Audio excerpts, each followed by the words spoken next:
Hey, how's it going, Jiu-Jitsu family? Marco Moreno here. Today, Thursday, November 30th, 2023, and I'm here hanging out, watching the event Who's Number One 21, featuring in the main event Pedro Marinho versus Rafael Lovato Jr.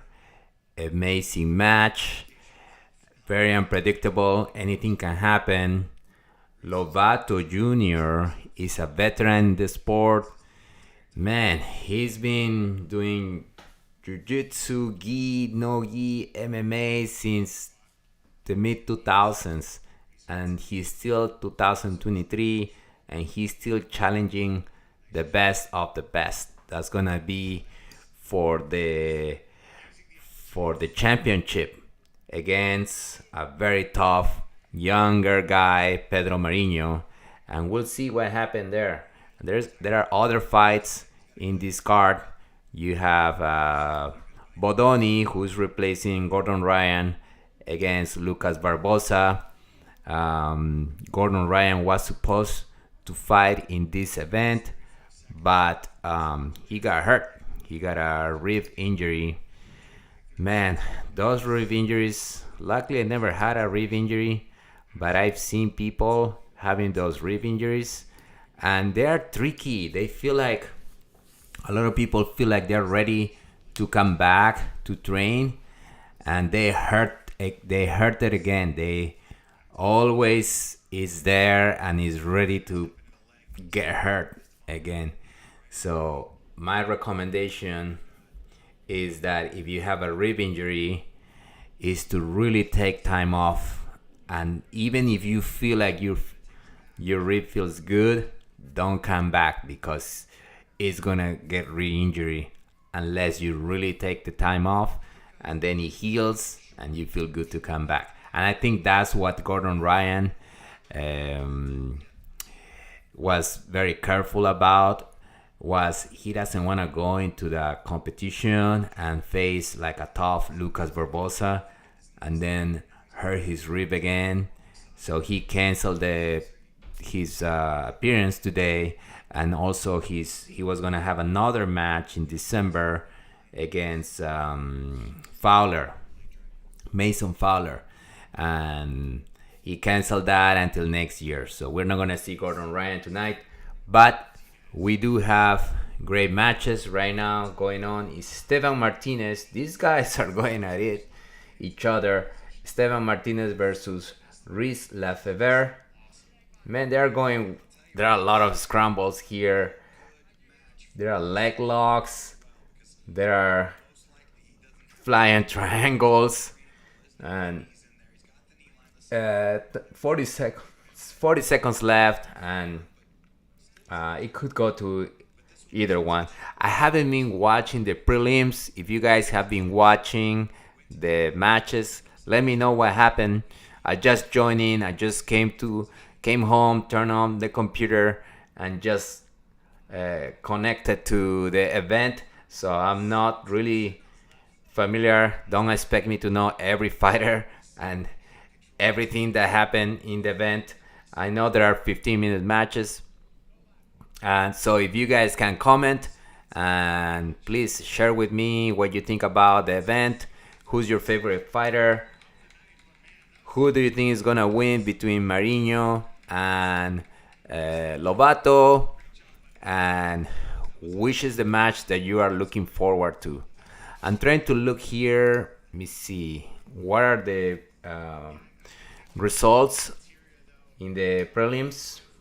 But I cannot find the information. As soon as I find, I'll let you know. This match just finished. The one Martinez versus Lefebvre. Martinez is significantly smaller, but he gave him hell. So now this is gonna be decided by judge's decision, and we'll see. Man, it's so short compared to Martinez. It's so short compared to Rhys Lefebvre. Rhys Lefebvre has won this match by judge's decision. It was a very tough match. Very animated.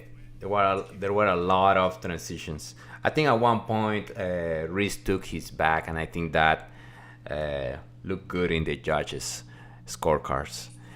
Anyway, let me look for the previous result. And please, if you have been watching, let me know so you save me time. Awesome, guys. Thank you for being here, sharing with me this event. Oh, I have here in Portuguese. Configura os resultados em tempo real. See the results in real time. Man, they have it in Portuguese. It's gonna be tough to translate this. But it says Nick Mataya versus Ian Butler, Mia Funegra versus Janice Roussel are some of the matches that happen. Nick Mataya finish Ian Butler with a Kimura. Mia Funegra finish Janice Roussel via arm block. Guys, other matches happening tonight are Tainan Dalpra versus Troy Russell, Helena Crevar, the prodigy from what's it called? New Wave. John Danaher prodigy student Helena Crevar is fighting. I don't know if she fought already. Luke Griffith is fighting Roosevelt Souza. Lucas Barbosa versus Giancarlo Bodoni. Diego Hayes versus Diego Pat Oliveira. Mika Galvao versus Cody Steele. And Pedro Marinho versus Rafael Lovato.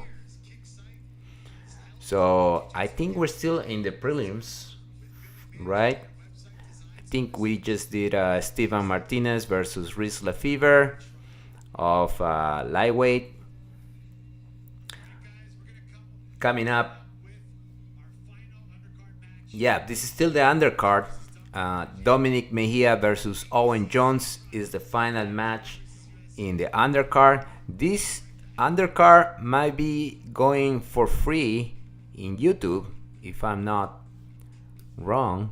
You can still watch these matches in YouTube, and then after this match you have to have a subscription in Flow Grappling in order to watch these amazing grapplers: Tainan Dalpra, Helena Crevar, Luke Griffith, Bodoni, Barbosa, Diego Hayes, Baby Shark Diego Hayes, Diego Pato, Mika Galvao.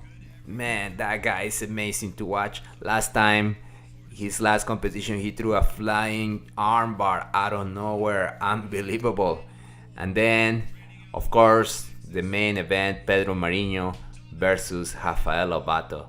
That match can go to either one. Maybe because he's younger, you can bet on Pedro Marinho, but it can go either way. Mika Galvao, to be honest, I haven't checked too much of Cody Steele. Mika Galvao has been just unstoppable, so on that one, I'll go to Mika Galvao. Oh, this match is about to start. This is Owen Jones versus Dominic Mahia. Let me change this.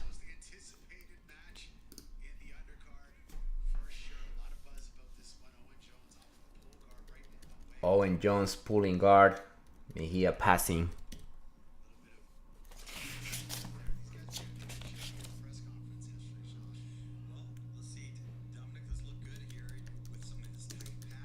Some of these grapplers are winners of Abu Dhabi trials, and they're up and comers, being very dominant if they're in this event, Flow Grappling, who's number one of the top professional grappling events, is because they're legit, they're unbelievable.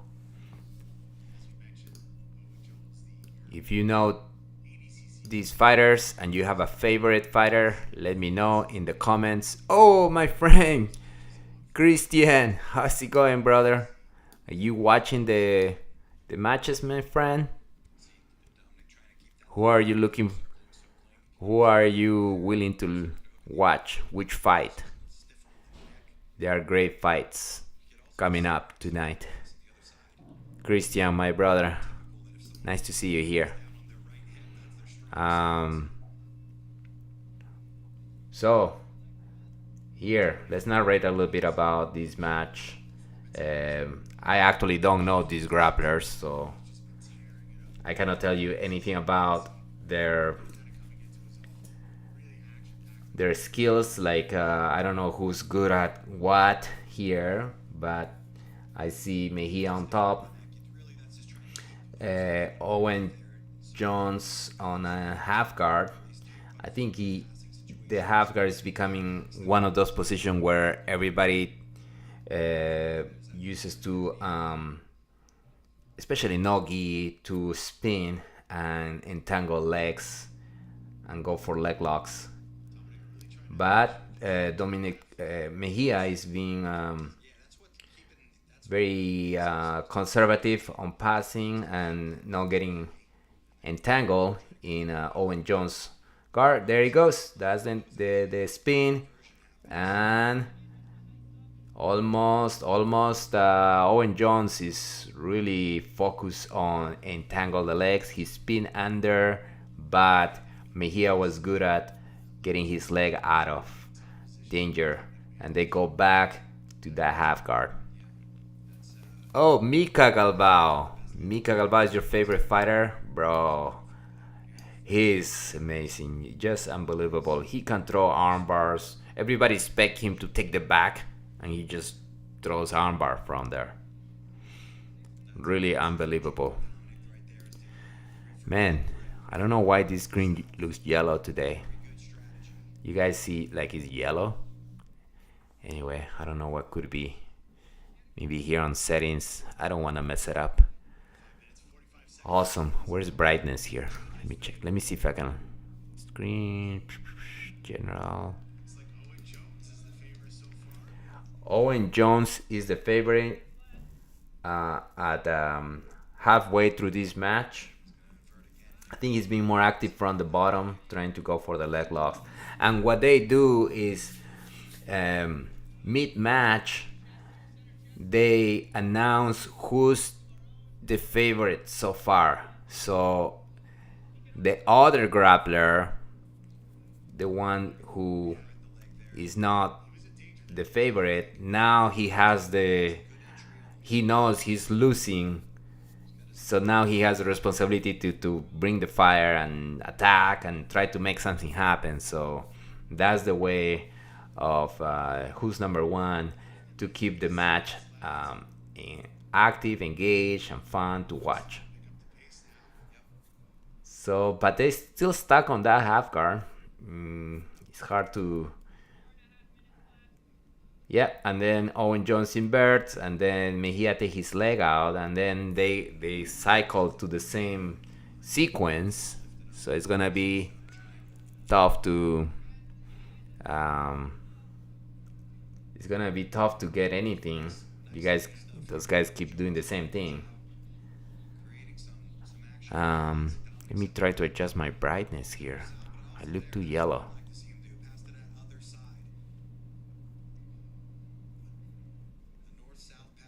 Now he's switching from one side. Oh no, back to half guard. Back to the same half guard they've been playing.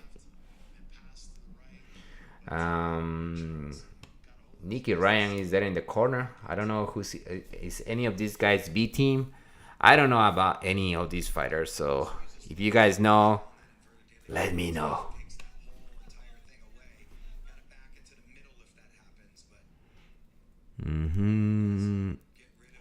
Meanwhile, let me check if if I can adjust this brightness somehow.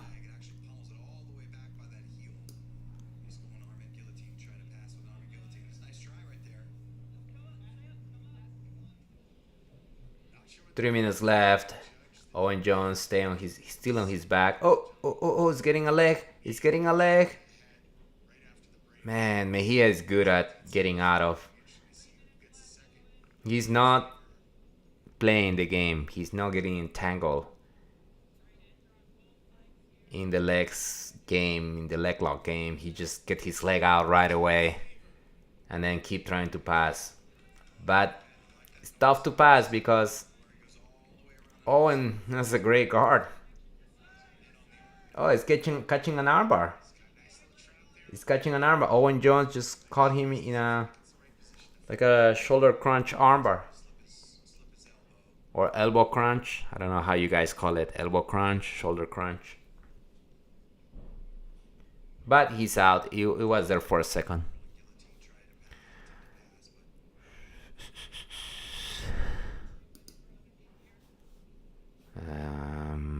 Meanwhile, let me see if I can make my screen a little clearer. I don't know where. Anyway. Camera. Leg locks again. Toe hold by Mahia. With 2 minutes left. Deep toe hold. Owen Jones escaped. He had that toe hold. Looked tight. But Owen Jones just spun and got out of it.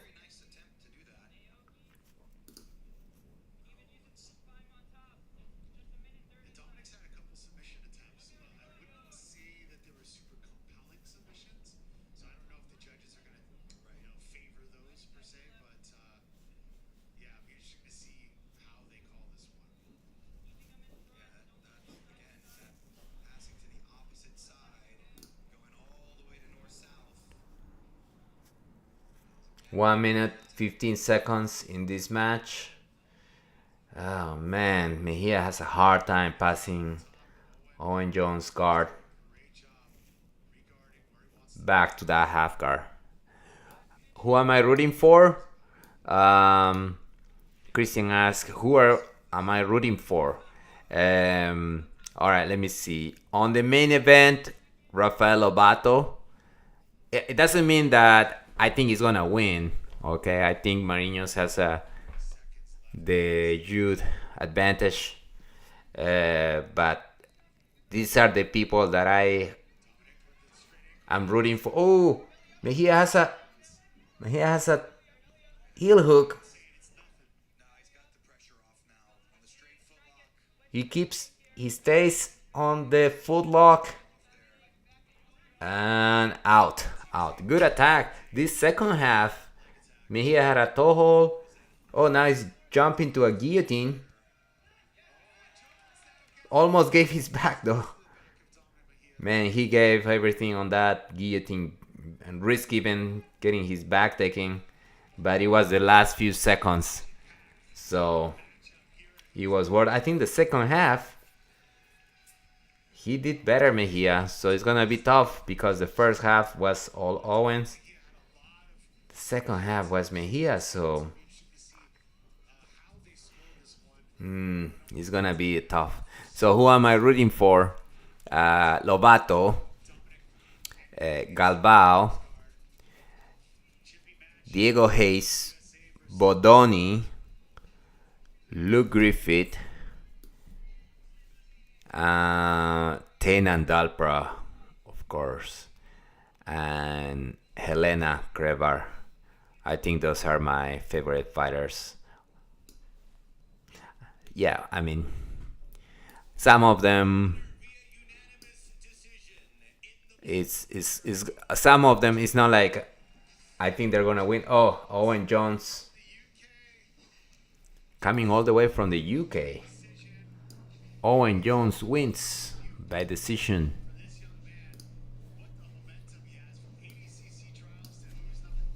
He won ADCC trials.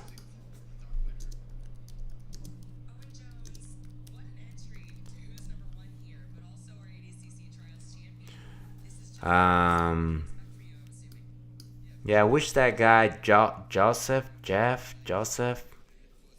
Chan maybe.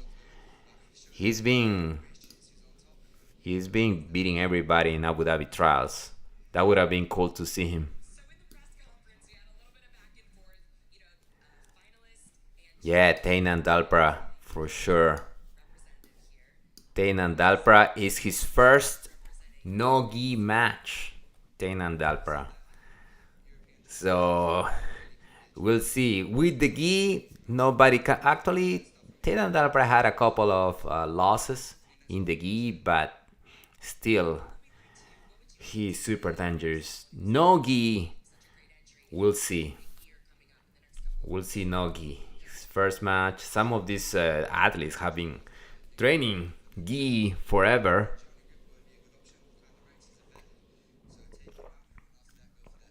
And their opponents are just training nogi forever, so it doesn't transfer that easy. Some fighters can make that transition super smooth, going from gi to nogi. They're good at both. I can think about the Rutolo brothers or even Merigali, right? He was doing the gi for a while and then transitioned to nogi, and he still was amazing in nogi. But it's never and it's not always a smooth transition from gi to nogi. So we'll see. We'll see what happens here. All right, guys. Oh, I have brightness here. I just found it. Oh no. Brighter. Temperature.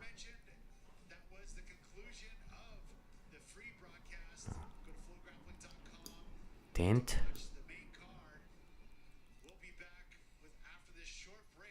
No. Saturation. I think that looks better. Does that look better? No, that's awesome. That's awful.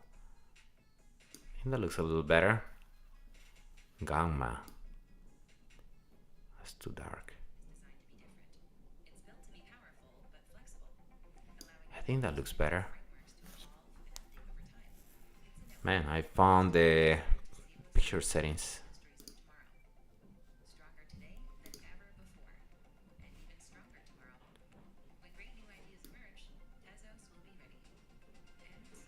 Too clear?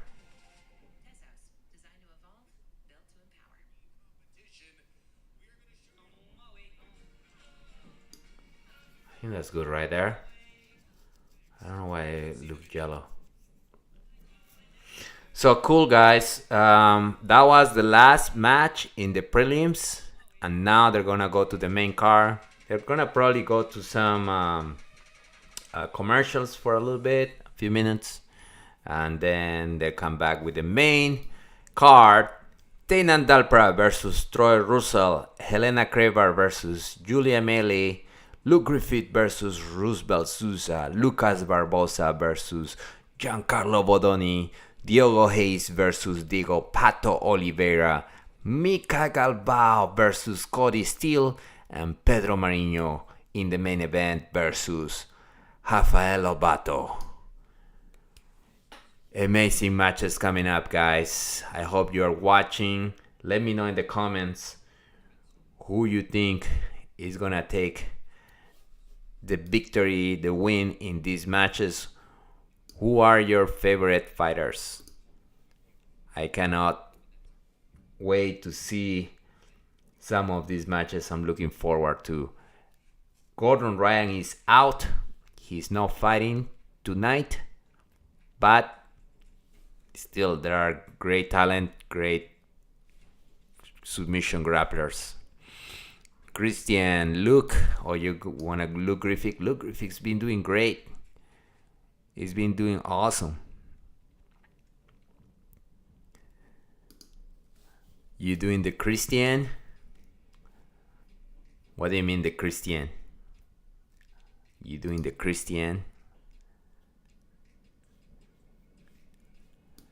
Helena, wow, that girl, and she's only like what, 16? Helena Crevar, and she's been beating veterans in the sport, and she's only 16, and she's beating everybody. I think she lost in the Abu Dhabi trials recently.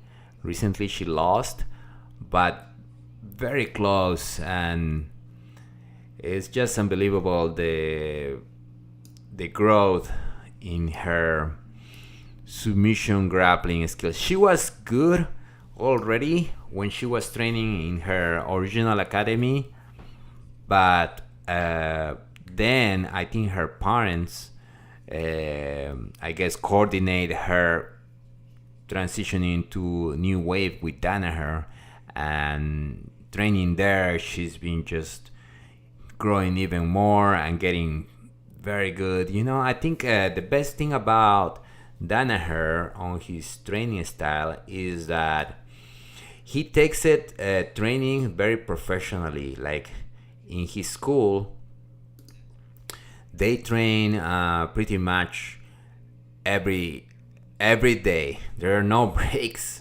and morning, afternoon, and evening sessions. So imagine training every day and 3 times, and then every session is going over this position and really understand just this little position, right? And drilling what to do from here, and then they really become experts on little positions that people don't take the time to really explore and come up with systems around these positions that other people just kind of overlook and don't pay too much attention. But when you train every day, morning, afternoon, and night, you have more time to explore and to develop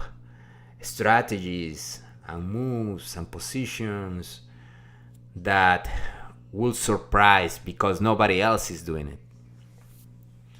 So I think that's yeah, bro, I was messing with the settings because I felt like I was looking too yellow, but I still feel like I look. You know what is this light? I have a yellow light. I'm gonna turn it off. And I'll see how that looks. Give me 1 second.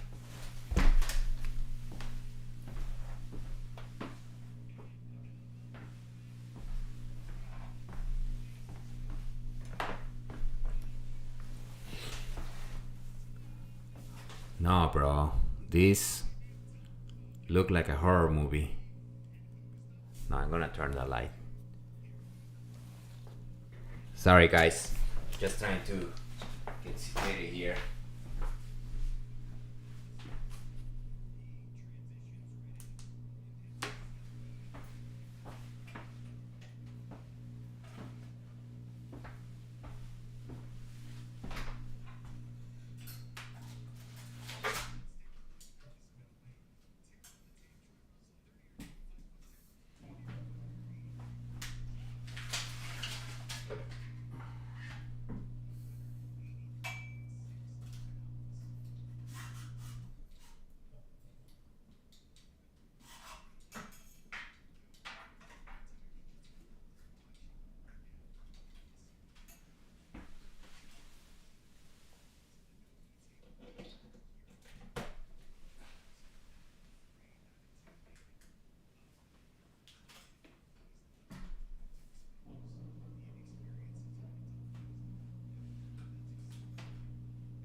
Sorry guys, I was just messing with the lights here.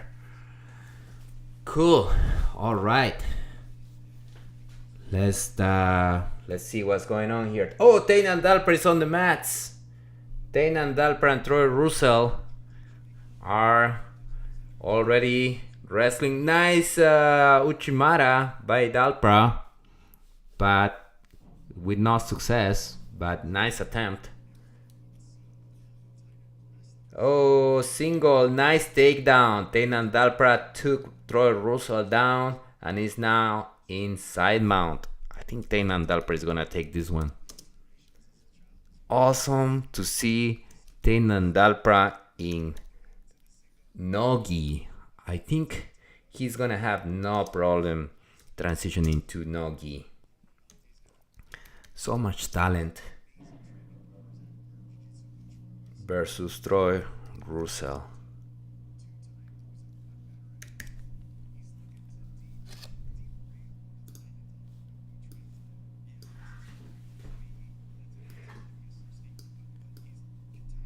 If you guys are watching, let me know. Vai transmitir. Here we go. Every time I do this, people keep asking me if I'm gonna actually show the images, but you guys, I cannot do that. YouTube will censor me. They will pull my video. So no. Now eu não vou transmitir, my brother. Thank you for watching, though. If you want to watch and comment here, I'm happy to have you guys. Whoa, Tainan Dalpra is just like, I'm just commenting here and just watching. And if you guys want to watch with me and comment, I'm happy to hear what you think about the fights. Who's your favorite fighter? Who are your favorites? Oh, Tainan Dalpra going from side mount to mount. And he's on the mount with that underhook and the mother's milk position underneath both arms. Is he going for the mother's milk? He's really smothering this guy. I think he's going for the armbar. He's probably going for the armbar. He has both arms under hook from mount. Eu não tenho twitch, Ramon. Eu não tenho twitch. And he's stay on the mount. Almost got buckled by Russell, who started keeping, but he's got the arms like this. How's he gonna escape this? Tight mount by Dalpra, and I think he's going for that armbar because that is a great position to go for the S mount and then armbar from there. He's not risking though because Russell on the bottom is still bumping and breaching. So I think, oh, now there he goes, armbar. I knew it was coming. There he goes for the armbar. He's taking that arm out, and he's throwing the leg over. Tap. Nice armbar by Tainan Dalpra. So tight the control, and he wait the right moment. Nice tight S mount. He got the time to disentangle the arms, and then he sat back, throw the leg, and extend the arm. And Russell just had no choice but to tap. Great debut of Tainan Dalpra in Nogi.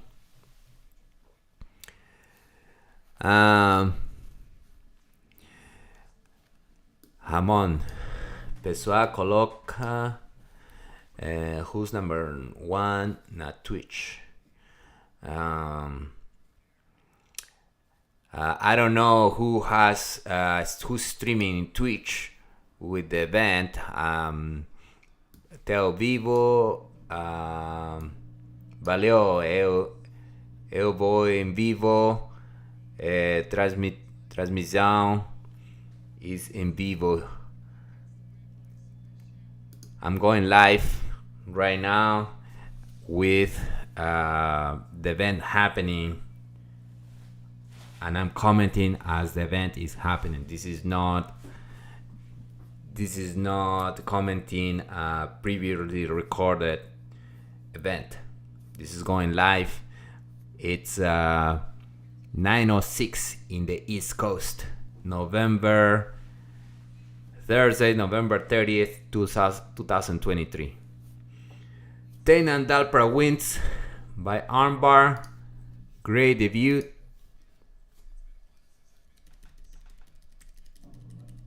Great debut by Tainan Dalpra.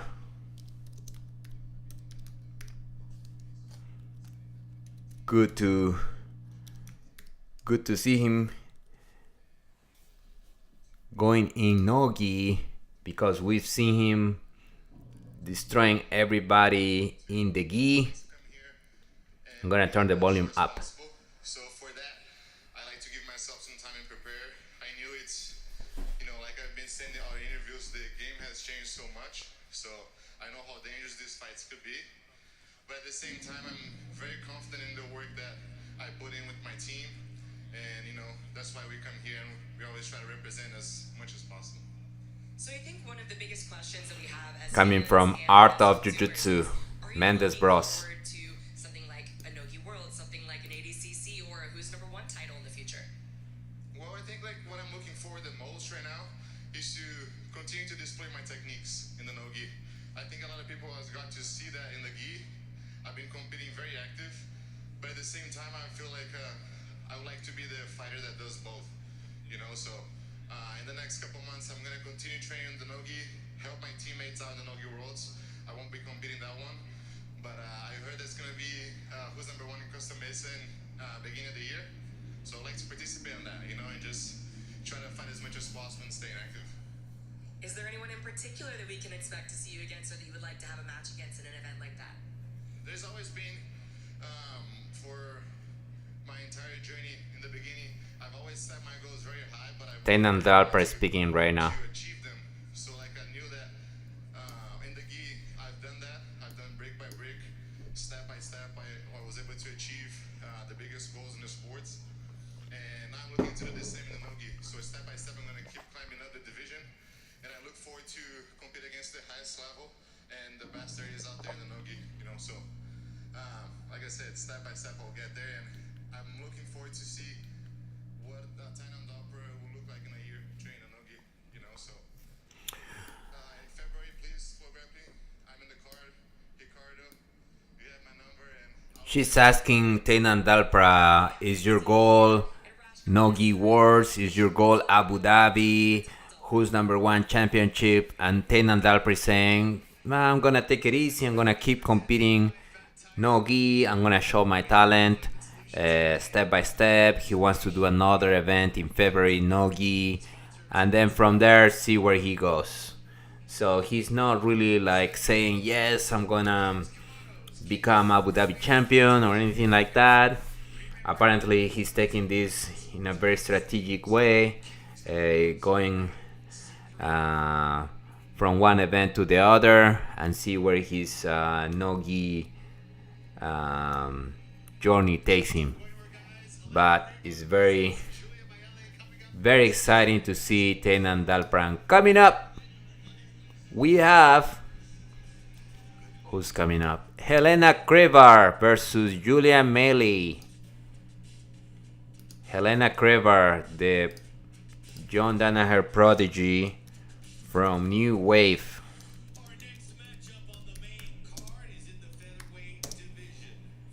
I've seen some of her matches. It's unbelievable. She pulls guard right away, and then it's like a snake. Very colorful attire all the time. Julia Maele.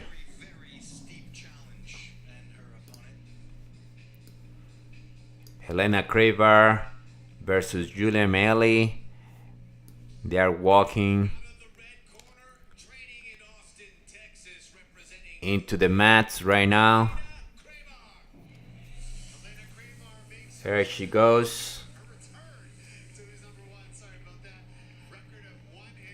This girl is 16, I think. And her rash guard say caution. It's an orange with yellow banner. Who designed these rash guards and spats? They're always very colorful. I guess it's a way to make herself get noticed. And she has the, how do you call it, pigtails. That's it. That's Helena Crevar, just pull guard, sitting down in front of her standing opponent. Julia trying a knee cut, double underhook. Helena got an underhook from the typical underhook when somebody's doing a double underhook on you. And then I guess she wants to pull the arm and get a triangle. A lot of pressure from on top. She's now giving that arm that she's getting the underhook. Standing up. Oh, pick her up. Whoa. And drop her. And her arm is free. Once she drops, goes for the leg lock. Oh, this can be the end. Nope. Good job by Julia getting her leg out. Because one of these students from Danaher get your legs, you're in deep trouble.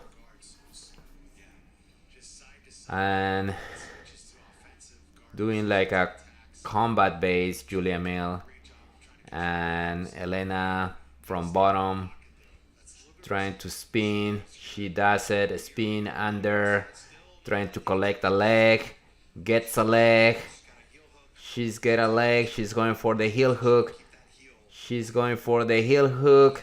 Julia spinning, kicking with the other foot,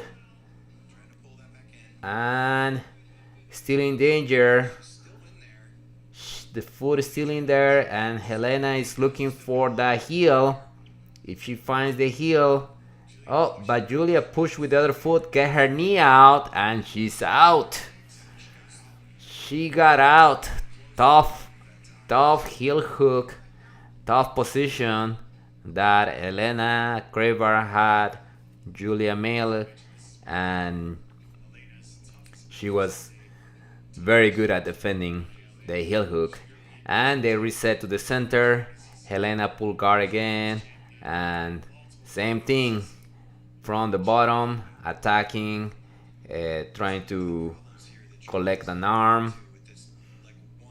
If she pulls the arm, that's the dilemma that she's creating. She pulls the arm as if she wants to do an arm bar or triangle, and then once you pull the arm out or you stand up, then she goes for the legs.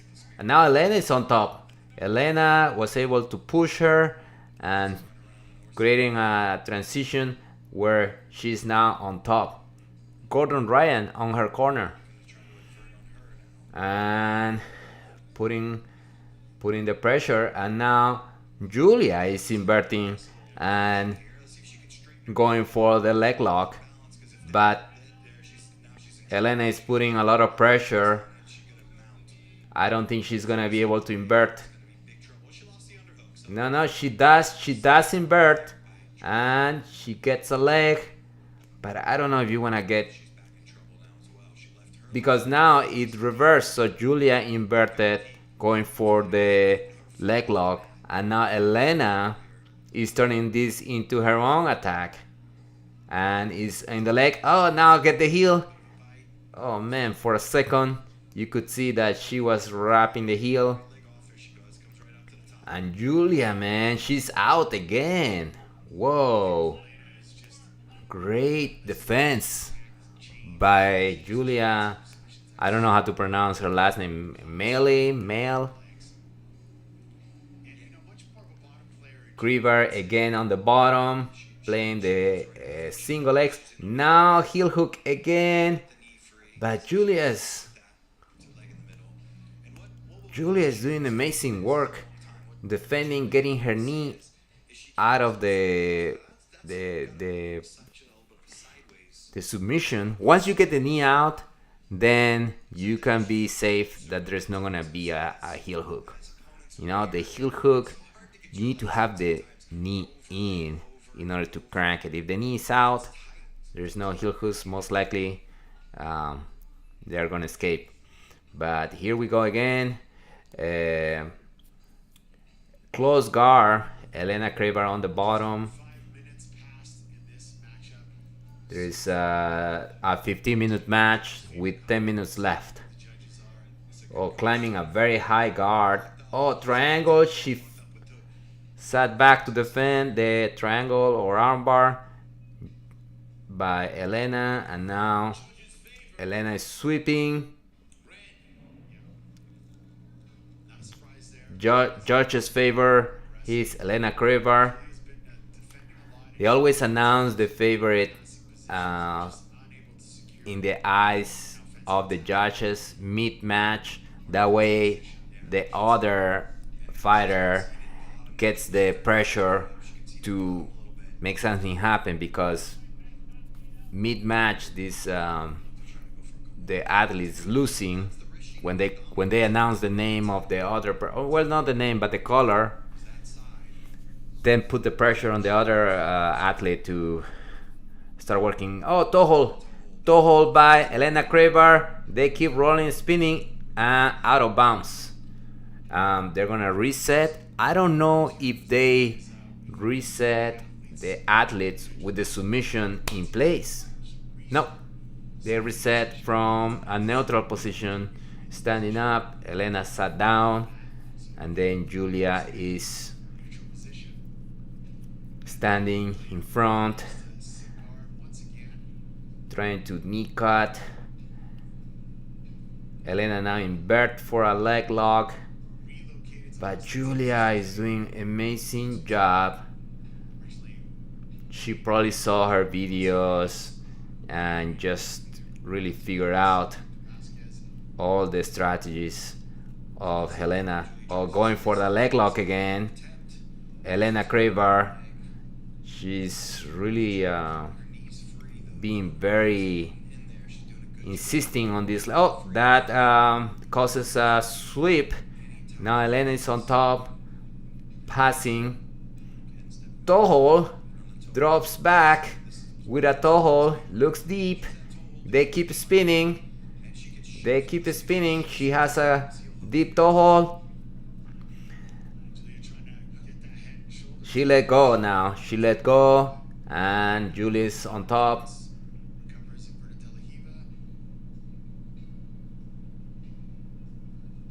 And close guard. They reset. They were going almost out of bounds, and now they're moving to the center. You guys, if you're watching, leave your comments, give this video a like, and let me know who's your favorite fighter. Close guard, Helena Crevar climbing. She likes a very high guard, right? Although now she's creating an angle, maybe going for an arm block. Yeah, it looks like she's going for an arm block, creating a high guard, creating an angle from the bottom. It's very good the way she's trying to position the body, getting that angle for the armbar. Climbing her legs super high. She's gonna attack the right arm. She's biting the shoulder. Oh, and Julia pulled her arm out. Nice defense. Julia is doing a great job defending. She's not doing much to win. She hasn't put Helena in danger. She's getting swept. She's getting attacked. All she's doing pretty much is surviving all the attacks that Helena is throwing at her. Oh, flying knee cut. She just went for that knee cut, like jumping. Helena on the bottom. Again, pulled the arm like arm drag. And Julia making herself super heavy on her knees. Helena inverting, trying to scoop a leg.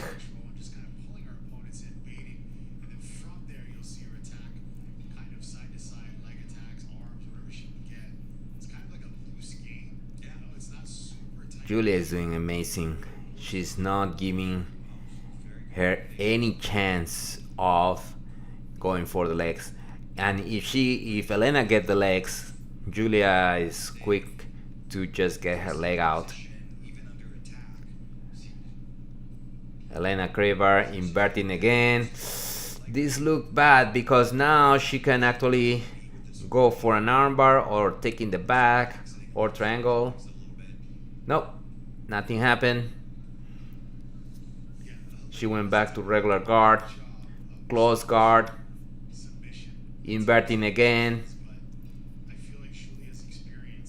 Julia is just being so conservative, so defensive. Her defense is like a shield that Helena cannot penetrate. Helena is inverting, trying to grab a leg. Oh, she's got a leg again.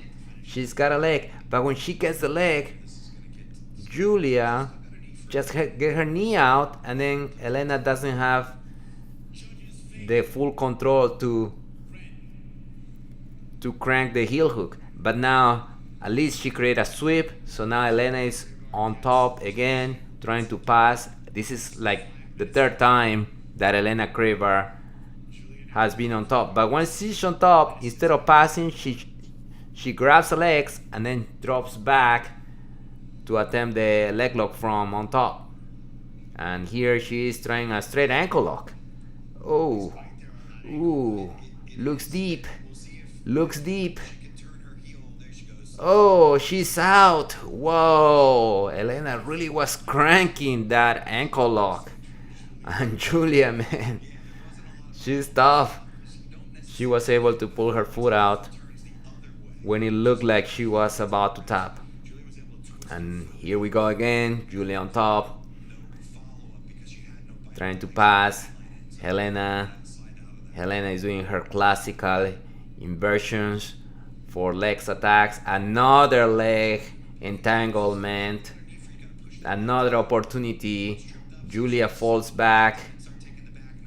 Is this gonna be? No, out. It at the very, she doesn't get the heel hook, but it is becoming a sweep. So now Helena is on top again for the fourth time, passing, and now she's got a good side mount. It'll be amazing if she does like a mount and an armbar from mount or head and arm triangle, something different. Yep, she's going for the mount. That is so cool. She's got a good mount, full mount on Julia with 3 minutes left. I don't think I ever seen Helena in a mount. She's always finishing everybody with the leg lock. So we'll see if she can go for a submission, maybe an armbar. This is full mount, solid control with an arm across. She has Julia's arm across like this, right? Like a gift wrap, the classical gift wrap. Oh, switch for the head and arm. Looks like she's going for the head and arm. Now it's jumping to side mount. I think she wants to go for it. I don't know if she has it tight enough, but she's going for the head and arm. Almost looked like she want to jump off to side mount, but now she goes back to mount. I think she wants to finish the head and arm from the mount, which is always possible. But the arm is not here where it should be, right? For head and arm, the arm is here. But now she's switching to armbar. She's switching to armbar.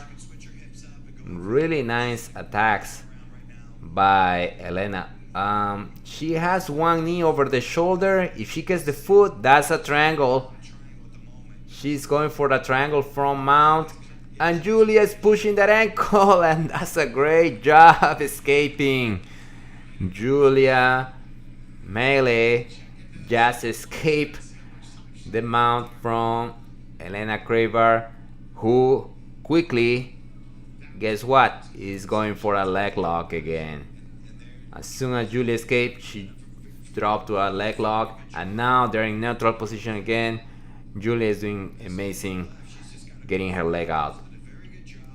she's not gonna win this match, Julia, because she hasn't done any attacks. She's pretty much just straight ankle, deep, looks deep. She's cranking it. Julia keeps spinning though.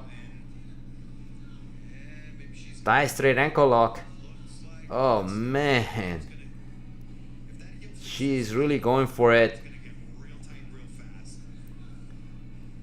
She's really attached to that ankle lock, Helena Crevar, but Julia is not tapping. She already escaped. This entire match she's been escaping those straight ankle locks, heel hooks, and toe holds. So we'll see. Yeah, it's out again. Out. Julia is out. And Helena on top. Close guard now. Julia is on the bottom. Has Helena on the close guard. Going for a triangle. No, going for omoplata. Julia going for omoplata on Helena. Helena jump. Timeout. Time expires. And great match. Great work. No submission, but it was very entertaining. And of course here, this match is gotta go to Helena.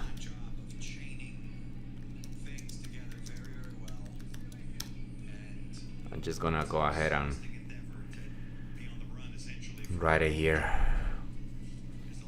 Man, the only attack was at the last 5 seconds of Julia, where she looked like she had an omoplata, but I don't think she had it deep or anything. I think Helena did the right defense, but at least she finished the match with what it looked like an attack.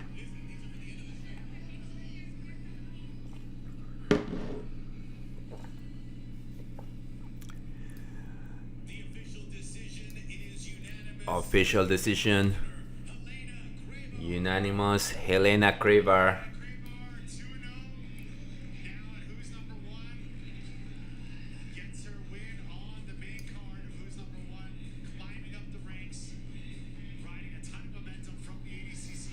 Tenan Dalpra debuted in no-gi, beat Troy Roosevelt by armbar.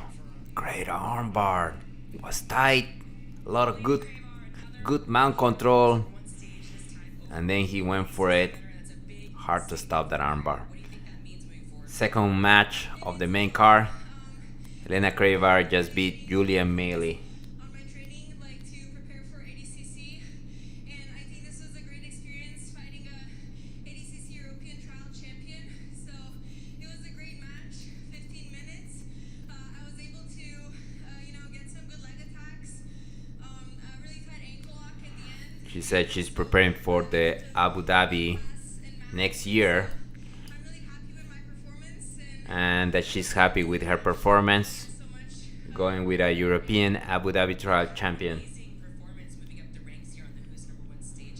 Coming up, Luke Griffith versus Roosevelt Souza, Lucas Barbosa versus Giancarlo Bodoni, Diogo Baby Shark Hayes versus Diego Pato, Mika Galvao versus Cody Steele, and the main event, Pedro Marinho versus Rafael Lovato.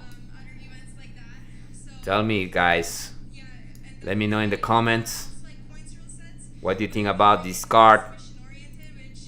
Who is your favorite fighter? What are your predictions?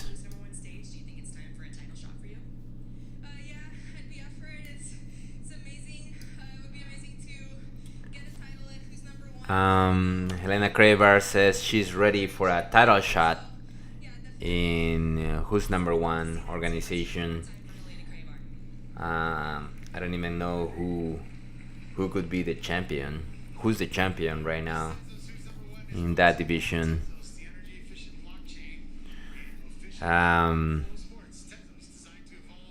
Awesome. If you guys are watching, let me know what do you think so far of the match. Are you disappointed that Gordon Ryan is not in the card? He had a very serious rib injury, so that's why Gordon Ryan is not in this card. He initially was supposed to fight Lucas Barbosa. Those rib injuries, they are very tricky.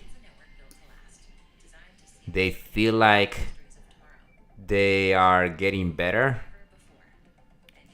and then you come back to train, and then you hurt again.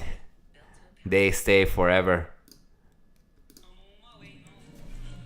Coming up, Luke Griffith. Right now they're in commercial break.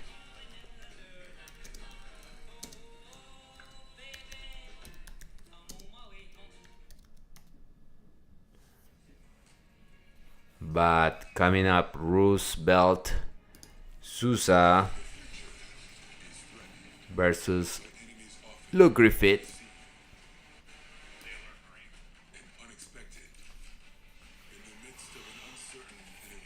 Turn the volume down. They're just in commercials right now. So far, results. There were some prelims happening here. In the prelims, Nick Mataya finished Ian Butler. Mia Funegra beat Janice Russell. Reese Lafever beat Stephen Martinez. Owen Jones beat Dominic Mahia. Dana Dalpra beat Troy Russell. And Helena Crevar just defeated Julia Maele. That's what's happening so far. And this one coming up is a good one. Luke Griffith comes from New Wave. He's been doing good tournaments. He's been winning a lot of tournaments. It's crazy. I'm seeing here the behind the scenes, and he's actually training some punches. Like I guess it's a way of warming up. Like he's warming up as he's gonna go into an MMA fight. But we'll see what happens. I'm really looking forward to seeing Bodoni versus Lucas Barbosa, Diego Hayes versus Diego Pato, Mika Galvao versus Cody Steele, and Pedro Marinho versus Rafael Lovato. I don't know if I'm gonna stay all the event, but we'll see. I'm hungry. I need to do my laundry. I have to work tomorrow, so we'll see. If it's too late, I might cut the transmission. But if the fights go fast, then maybe I can stay. So far, they're in commercials. Some matches they just go one after the other, but right now they're taking a little commercial break. Cool, guys. What else is going on? Anybody has anything to say? Share with us. Question, comments, opinions. I'm just amazed that I can see the name Rafael Lovato still in 2023 competing for a championship in one professional submission grappling event from a professional organization, because Rafael Lovato, he's been competing for a very long time, mid 2000s he was already competing, and at the highest level, Abu Dhabi, MMA. He did MMA fights as well at the highest level, and to still see him here, he won his last match and then had a shot to the title against Pedro Marinho. It's just unbelievable to see I'm rooting for him. And yeah, all his generation is pretty much gone. He's the only survivor of that generation, and one of the first Americans actually to start winning in major tournaments. I remember back in the day, there used to be just a few Americans. This sport was dominated by Brazilians. Um, the entire 90s, 2000s. It's only until recently that you see Americans defeating Brazilians, especially in Nogi, and sometimes in the gi too. But back in the day, you will only see a few Americans beating the Brazilians. Lovato was one of them. Maybe Keenan Cornelius was another one. American that was one of the I guess the originals, the original Americans beating the Brazilians. Maybe Robert Drysdale, but he was half American, half Brazilian, so he was very good too back in the day. And here they go, Luke Griffith entering the mats. These guys are huge. They're heavyweight. Age 22. He's super young. Man, he looks big. What's the weight division? Heavyweight. But doesn't say. Referee in the middle. We're going to take a look at the tail of the tape here. Tail of the tape. Roosevelt Souza, 30 years old, 6 foot. Souza 30. Griffith 22. Luke Griffith, 22 years old, 6 foot 5. 252 pounds. Souza 253 pounds. These guys are heavy. And they move like lightweights. I think this is a very good test for Luke to see where he's standing. They start wrestling, standing up. Griffith doing a lot of collar ties. That's very typical of new wave guys. They collar tie very heavily and it's very annoying.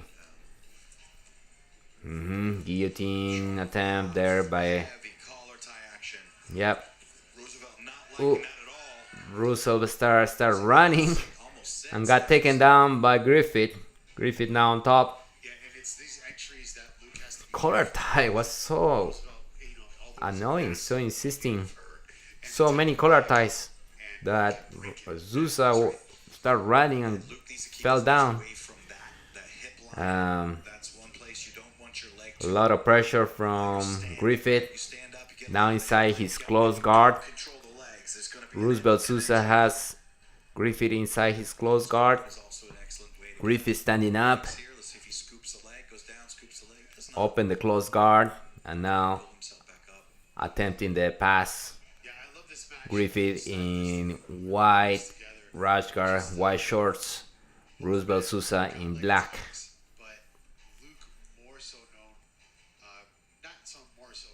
Griffith with the pressure from on top, attempting a back step.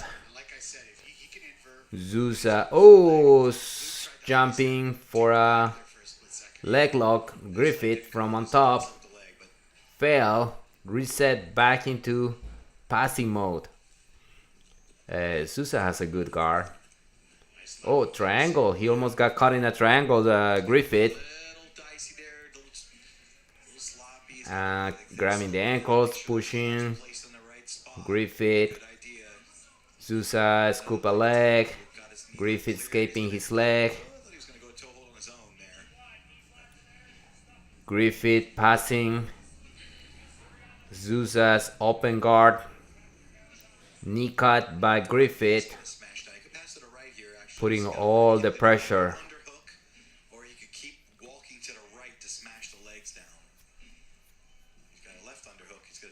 Attempting to pass to mount Griffith, posting his head on the ground. and doesn't succeed, and now he's back in the standing position, trying to pass from the outside. Souza has an amazing guard for a big guy. Like these big guys, they have guards like they are lightweights. Keep passing. Souza get a leg entanglement, like a 50-50 position. Griffith also goes for attack. He's got an ankle. Oh, he's got the heel hook from 50-50. Luke Griffith wins by heel hook against Roosevelt Souza. It was a 50-50 position and was able to isolate that heel and crank it. So Luke Griffith wins via heel hook.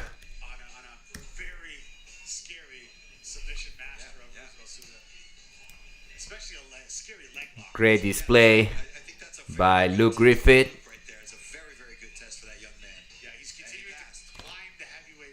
Oh, Jesse here. Jesse, how's it going, brother? You trained with Lovato Jr. and his father in Oklahoma City in the early 2000s. That's so cool, brother. That's awesome. I didn't know his father was also a jiu-jitsu guy. But, or was it a different martial art? That the father? Because, let me see if I remember. I think Lovato, you can explain me better. Was Lovato Jr.'s father also a jiu-jitsu guy? Anyway, so interviewing Luke Griffith.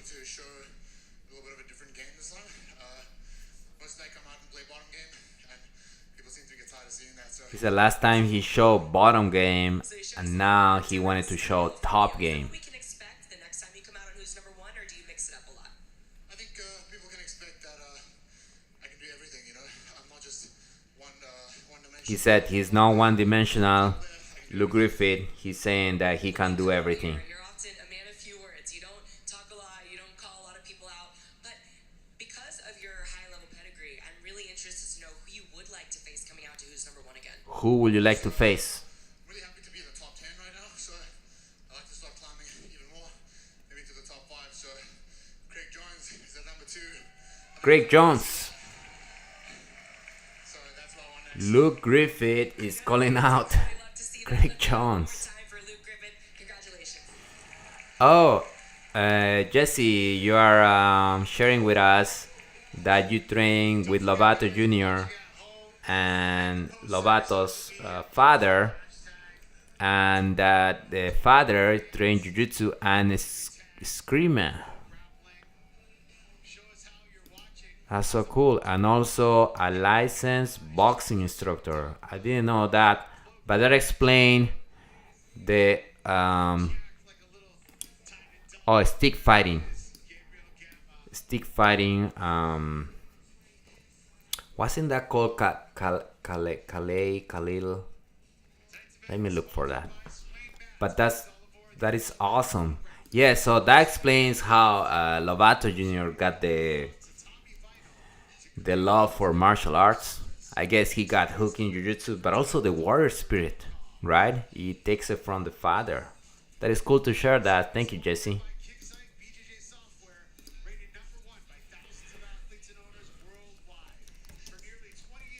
Let me Google a stick fighting.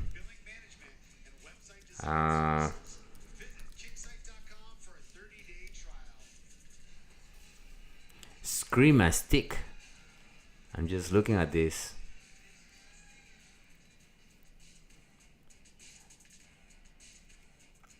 I didn't know this. Scream a stick fighting. let's see.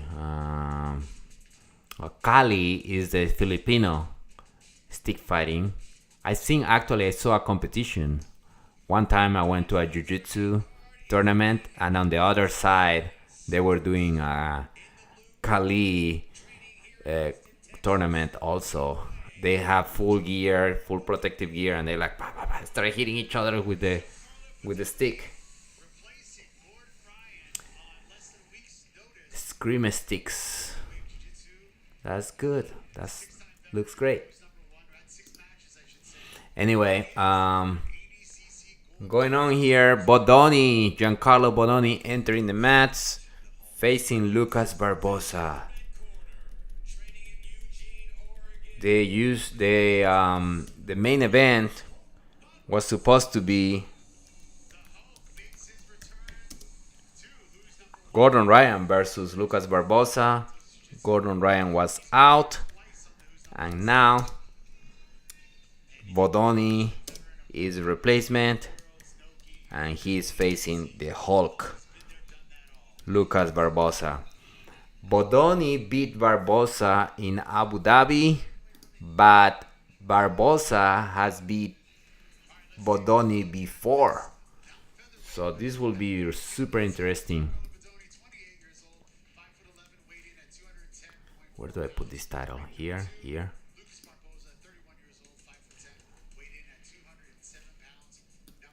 Oh, Kali and Eskrima are the same. It's pretty much the same. I will not know the difference. Oh, cool. So you train that too, Eskrima? Oh, the match started. I think I'm just gonna leave this here on top. Move my face this way.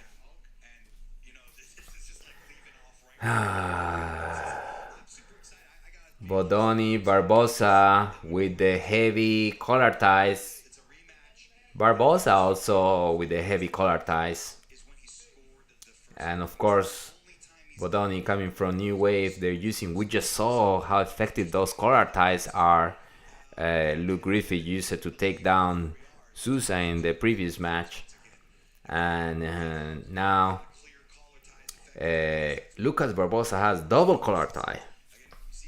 Both hands. And Bodoni also peeling the hands and putting his own collar tie. These guys are in full collar tie battle right here.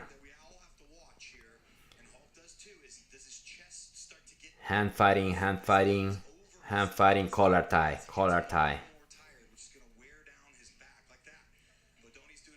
Yep, Barbosa also with the heavy collar tie. So he's like, you're gonna do collar tie to me, I'm gonna do collar tie on you too.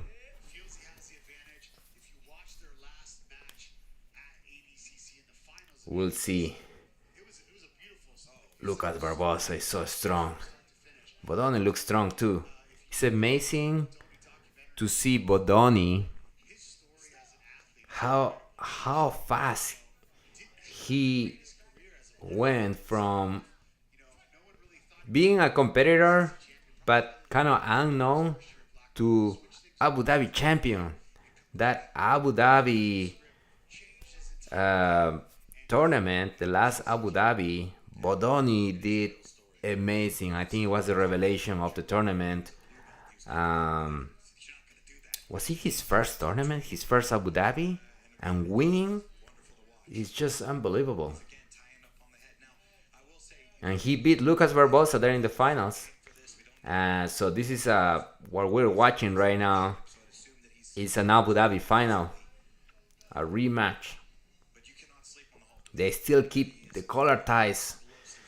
Over time, as you keep doing those collar ties, it kind of starts getting heavy on your head, on your neck, until the point where you just cannot posture anymore and you just go down. I think it's kind of the equivalent of the leg kicks in a way, right? But they still standing. Nobody's doing a butt scoot or sitting down like many jiu-jitsu guys do, especially no-gi.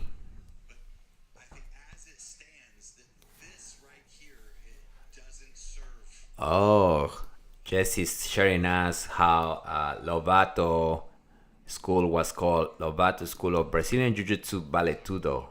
Yeah, back in the day, Jiu-Jitsu, Brazilian Jiu-Jitsu was very self-defense. Like you can learn Jiu-Jitsu, and pretty much you knew Valetudo too. They're going out of bounds, resetting. The referee saying you have to give something to the judges to score. So let's go. You're staying standing, and there's not much to if I'm a judge, I wouldn't know how to score this. They're both very active, both using the same collar tie strategy.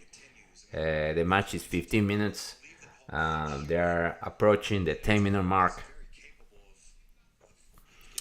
Oh, double X attempt by Lucas Barbosa, but Bodoni defense really effectively, and they keep standing. At one point, I think that Bodoni is gonna have to sit down. I think if he cannot take Barbosa down, he's gonna have to sit down. Love that you know your story and have been involved in the art for so long. I started training in 2002. Yes, in 2002. That's when I started training, and yeah, I was always been very curious about the history of Brazilian Jiu-Jitsu, Maele, Judo, and always very curious about how it became Brazilian Jiu-Jitsu, right? Because back in the day was just judo. Oh, Bodoni shoots double, but Hulk sprawls really quick. They both stand up again.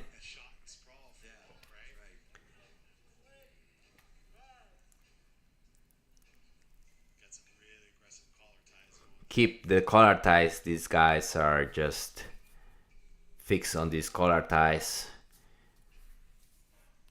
Eventually one of them is getting tired. I don't think Barbosa has a. He's not known for having good stamina, so maybe by the end of the match you could see Barbosa getting slower and maybe more tired. I remember that match that Gordon beat him in Abu Dhabi, like a few editions of Abu Dhabi ago. Maybe the 2000. I don't remember. Maybe 2020. Was there one in 2020? Anyway, there was a match, Gordon Ryan versus Lucas Barbosa, and Barbosa looked like he tired. He tired at one point, and Gordon took his back, and was he able to choke him out? I think he choked him out, but we'll see if Bodoni managed to tire out Barbosa. I think that's what these both fighters are doing at this point, with the collar ties, tiring each other and looking for that one chance to maybe go for a shot for legs, double legs, single legs. It's 7 minutes 40 seconds into the match, or left of the match. Still same as first minute. They just switching collar ties, a lot of hand fighting, really pulling.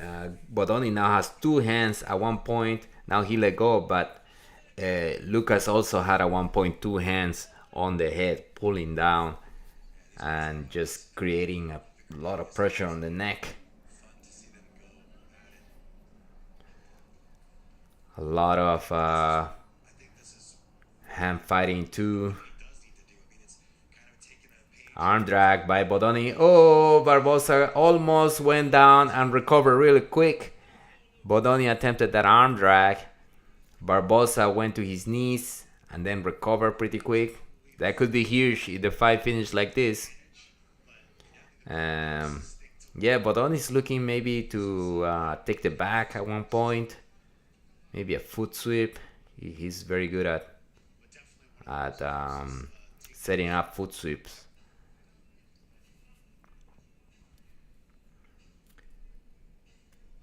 Still collar tie. They both look like they're getting tired.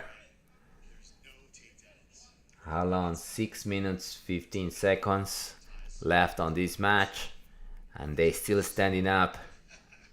They're working, but you haven't seen any takedown, any submission attempt so far.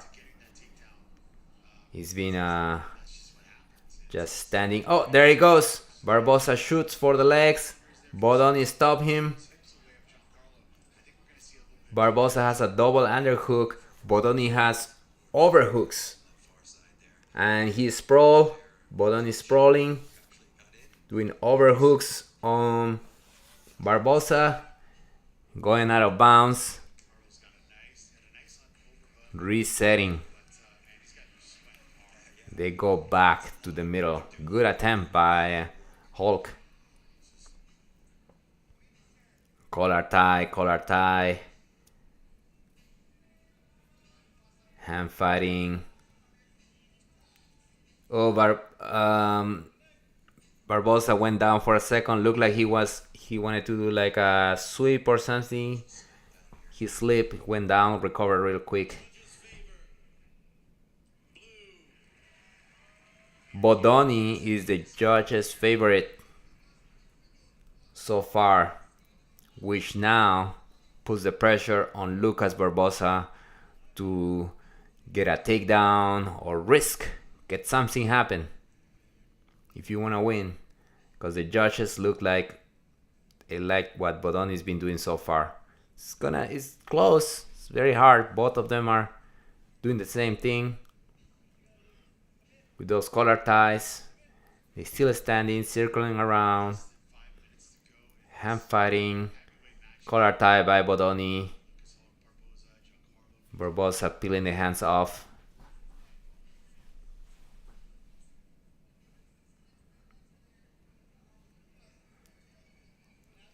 Barbosa also applying his collar ties. 3 minutes 55 seconds left on this match. I'm curious to see if Bodoni at one point will just sit and look for leg entanglement. But at this point, he still wanna keep it standing.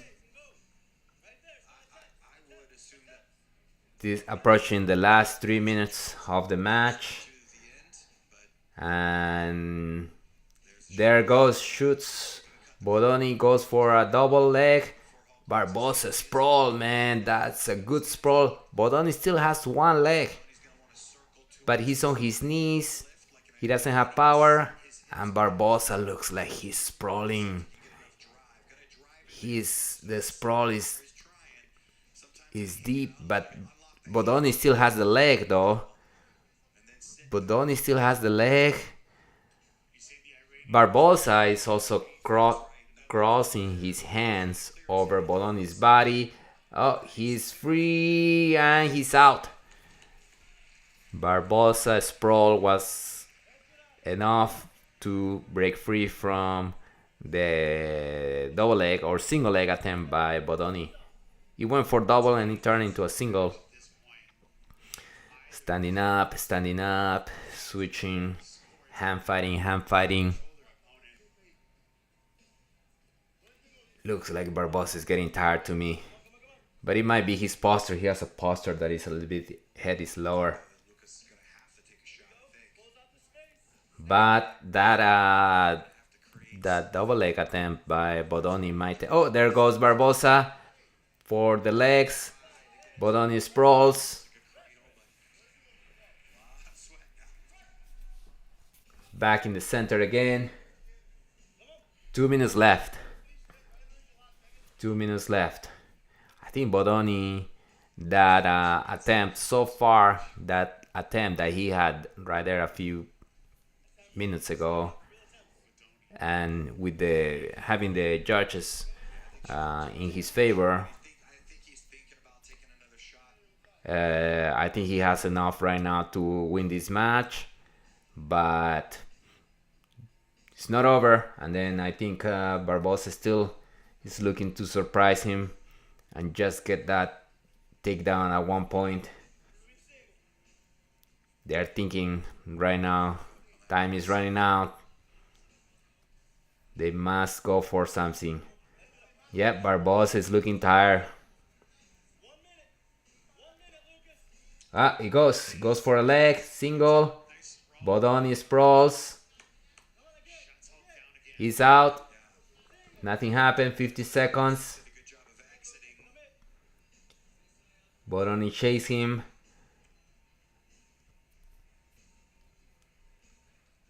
Come on, guys, 40 seconds. Let's go. Let's get something happen here, guys. 30 seconds. Let's go for a double. Bodoni goes. Bodoni goes for the legs. Barbosa sprawl. Barbosa sprawl. Bodoni goes for the leg, going for the guillotine. And Bodoni stand up and escape the guillotine. With 15 seconds. Pretty much, I think this match is over. Bodoni shoots again, get one leg. Let's go, let's go. He's got one leg. Nice sprawl. Oh, picking him up.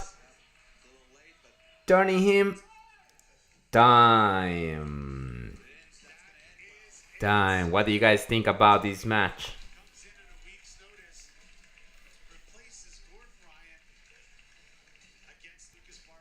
Kind of boring match, because everything was standing, but still, like, there's tension.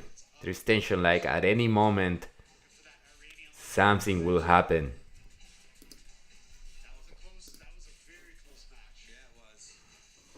Right, like they both like exchanging the collar tie, but you know they're just waiting and waiting and waiting. So that's what causes this match to be interesting and really attractive, because even though they're not, it's not full pack action, is that tension that you see, like, oh, it's coming the last few minutes, and then they go for that double leg. And I think that's what makes this kind of matches interesting, because it's very technical, very tactical. They are just doing those collar ties, and they're waiting and waiting, and it kind of relies on the long term.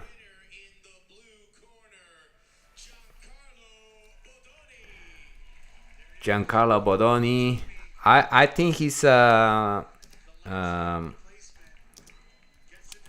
I think it was a good decision. He was a good winner, because I think he did go for the legs more than Marinho. At least than Barbosa. But Barbosa also went for the legs, but he didn't get as close as Bodoni. Bodoni was able to grab a leg and really threaten the takedown more than Barbosa. So I know this is a rematch of the ADCC finals where you came out on top. You've come out on top again today. How far off are you from tying up that score that you were talking about? Yeah, we have one more match. I think if I win one more, we'll be 4-4. So we fought a bunch of times. He was my first. I always say he's like my arch nemesis, but he's a guy that he helped me kind of up my game. You know, he was my first high-level opponent at black belt. We competed a bunch of times in the same tournaments, weight and absolute. Bodoni talking about how it's been great for him to face Lucas Barbosa so many times. He was an opponent that helped him boost his game. when you have an opponent that you feel like he beats you one time, two times, then you feel like, man, I want to prepare just to beat that guy, and he just push you more. So I think that's what Bodoni is saying about Barbosa. He's a very good fighter. When he's directly in front of you, he makes it very difficult for you to get anything going on him. I never felt in any of our matches that I was particularly in danger. Bodoni is saying he doesn't feel like he was in danger. Strategically, and so he could capitalize on any big risk that I take. So I knew 15 minutes seems like a long time, but I would have rather had a longer match against him because I felt like I was Bodoni would have rather have a longer match, longer than 15 minutes. mainly just trying to see if I could put him down and force him to turtle, or try to get behind him from standing position.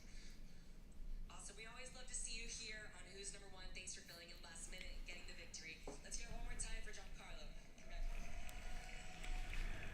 Giancarlo Bodoni beats Lucas Barbosa by decision. Very close match. There was never submission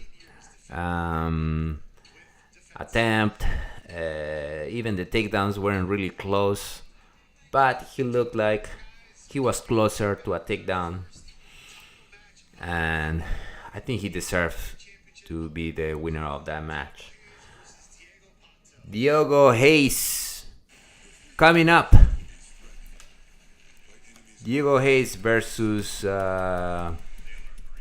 Pato Oliveira. This is gonna be a full pack match. This the lighter guys is just full action, especially Baby Shark, Diego Hayes. Let me see how you spell Diego Hayes. Diogo Hayes. It's not Diego Hayes. It's Diogo Hayes.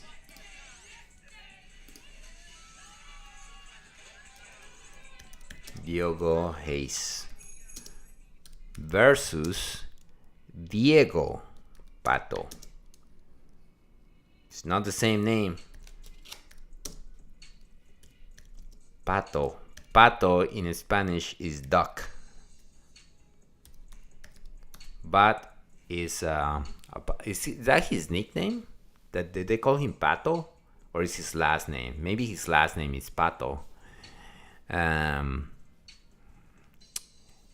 Yep, this is gonna be a great match.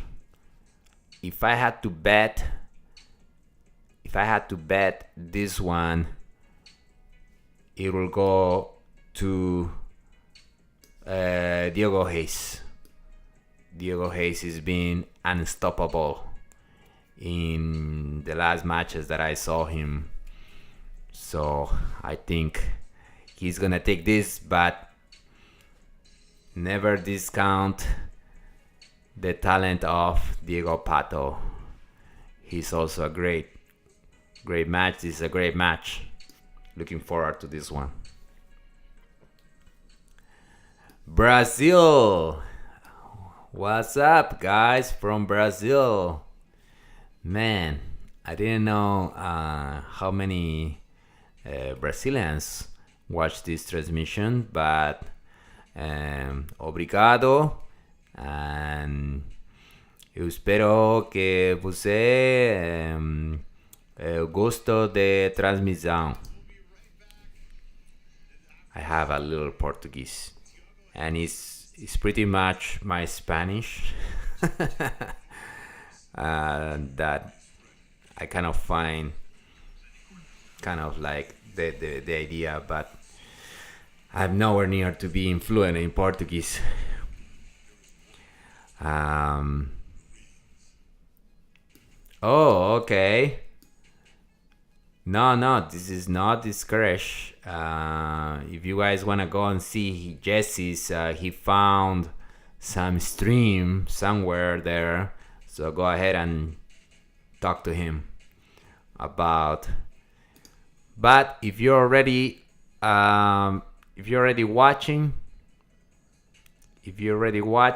and you also want to share with us this event, the matches, feel free to comment I'll be happy to hang out here with you guys. Basically, at this point, we have 3 matches left. Diego Hayes versus Diego Pato. After this will be Mika Galvao versus Cody Steele. And the main event, Pedro Marinho versus Rafael Lovato. It's a good card, actually. I like it a lot. These are great grapplers. High level grapplers for sure. Mika Galvao, Diego Hayes. Unbelievable to see these guys in action. Lucas Barbosa, Giancarlo Bodoni, Abu Dhabi champion, Luke Griffith. We just saw Ten and Dalpra. Great card. It would have been amazing to watch Gordon Ryan again versus Lucas Barbosa. Do you think it would have been like a complete domination, like what he did with Patrick Gaudio?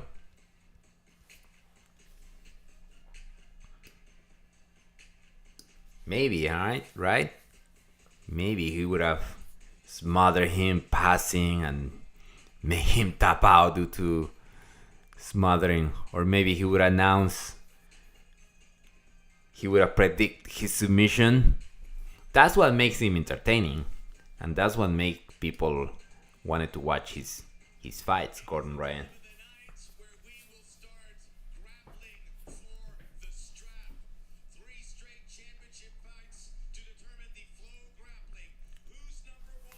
Oh, thank you, brother. You prefer me to announce the event? No way. I am nowhere near in the level of these guys that are professional announcers and commentators. I'm just a fan who likes to watch these events and just have a good time and connect with people. That's all. Diego Pato coming onto the mats.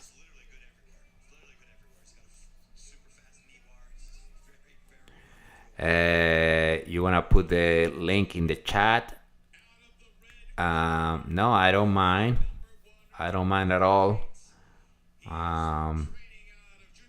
Yeah, and even if I want to remove it, I don't even know how to.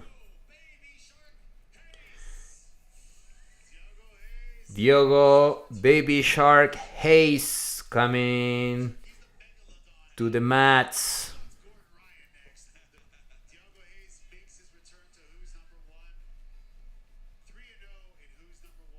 With a little hat and a belt. He just took his belt off. I was like, are you gonna fight with your belt? No gi with the belt on. This is a welterweight match. 144.8. Both of them. Pato 24, Hayes 21. He's so young. Hayes is there. They're short. 5'4" for Pato, 5'5" for Diego Hayes.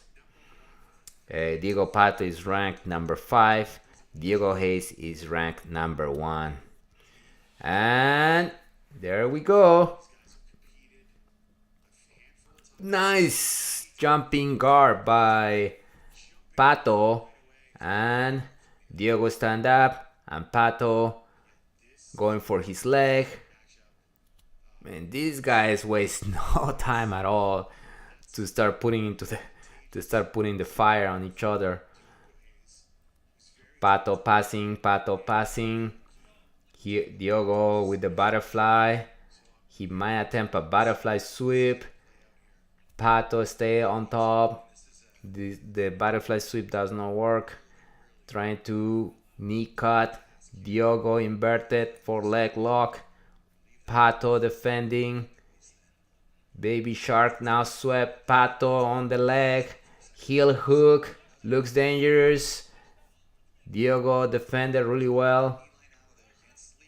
Going for his own heel hook. Diogo Hayes going for a straight ankle. Looks like a straight ankle. Pato defending, going for his own footlock. Pato. They're both entangled in the legs.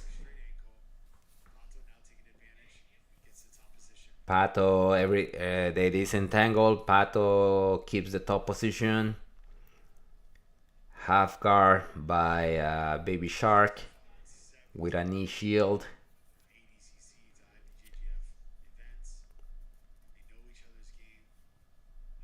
Yeah, they fought before many times. Nice pressure by Pato on top. What is this? He jumped in a reverse back take. It's almost like Pato took the back, but his head is facing the feet. Diego Hayes trying to open. Now he goes for the leg. Good, got the heel. Man, Pato is relentless in this match. He wants the win. He's tired of losing to Baby Shark so much. And that was so aggressive.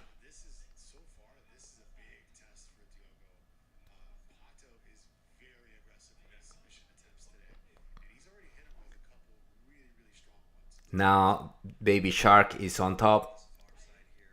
On the passing, Pato has pulled guard.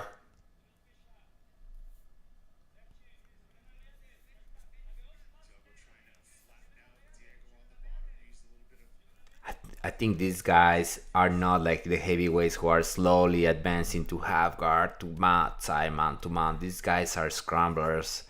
They get the submission in the scramble, like Pato right now attempting a leg lock and Diego is spinning. But then on that leg entanglement, Diego Hayes turn the attack, reverse the attack and start attacking his own leg lock. And that's the pattern in this match. Diego Hoyes on top and Pato on the bottom, blocking with a knee shield and going inverted on Diego Hayes. Half guard knee shield on the bottom, Diego Pato. Baby Shark pushing the foot, putting some pressure from on top to pass the difficult guard from Pato. Now in a loose pass from outside, Diego Hayes still standing up, still passing attempts.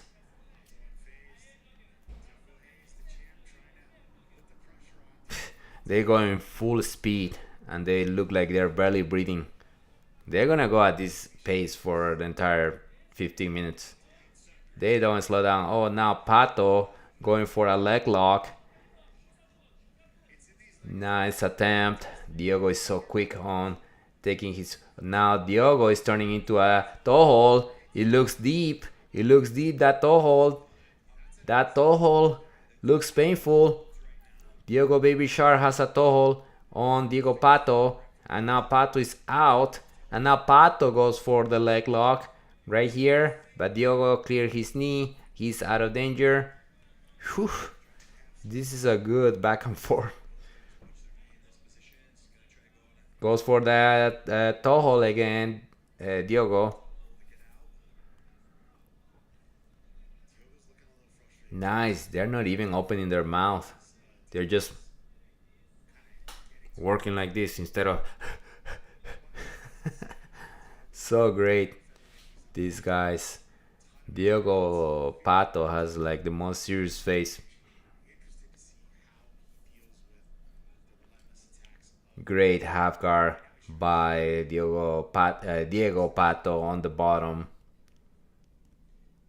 And Diego Hayes on top, still on top of that half guard. with a low knee shield.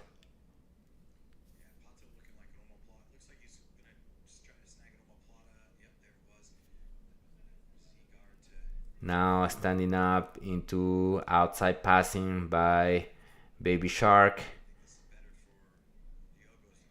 Now going for a attempting look like a body lock. Diego Pato though has a great guard. He's using a knee shield to block Diego Hayes from passing, trying to scoop the far arm. Good pressure by Diego Hayes. Pato grabbing an arm as if he want to do an arm drag, but Diego Hayes free his arm. And now it's close guard. Now Diego Hayes is inside Pato's close guard. Pato open his guard and go for leg locks. Now Baby Shark goes for a toe hold. Deep toe hold. I don't know how these guys never tap the toe holds. He let go. Pato is out. Back in that half guard with the knee shield. 7 minutes 37 seconds left in this match. Baby Shark still on top, trying to pass, standing up, passing, trying a knee cut, being blocked by Diego Pato. Great job on the bottom by Pato, blocking the pass from Diego Hayes. Baby Shark stand up. He looks frustrated. Baby Shark, Diego. He's not finding a way to pass, and his leg locks attempts have been unsuccessful.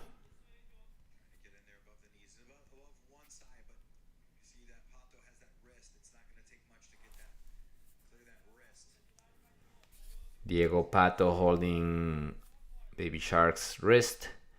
Now Baby Shark is holding Diego Pato's wrist. It looks like Pato is going for an arm drag from the half guard, but Baby Shark see that coming. He stands up again. Diego Pato does a sit-up guard. Jump to the side. Baby Shark, end up falling and tap out. Baby Shark just tap out. Apparently he fell. He probably tweaked his ankle. His knee. He hurt his knee. Trying to rush and forcing a pass. And the match is over. This match is over. Now the question is, are they going to give it to Pato? Yeah, when he jumps, he falls on his knees. And as he falls to the ground, he tap out. Pato is talking to him. They're shaking hands. Diego Hayes still on the ground. Let me see if he can get up. He's getting up. Barely. He's limping. He's limping on his knee. Diego Hayes. This is unfortunate. But they're probably going to give it to Pato. Or non-contest. I don't know what happened in these cases. Wow. It was a very good match so far. The winner of the featherweight championship, the blue corner, Diego Pato Oliveira. Diego Pato has been officially declared the winner.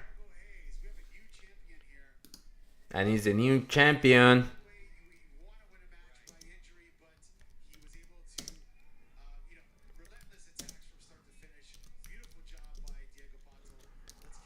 and he won via Diego Pato, congratulations. via what? That was Baby Shark getting injured. fans. We were really enjoying that match. Is that the kind of match you were expecting coming out? A little bit disappointing the way it finished. Be a high level black belt, so we have a fought like full time, and I knew it was like a tough match. But me and Professor Guilherme and my whole team have been doing a lot of specific trainings to non-stop on the thigh, and then Diego Pato saying he knew it was gonna be tough. hit some like a finish, like some, They fought many times.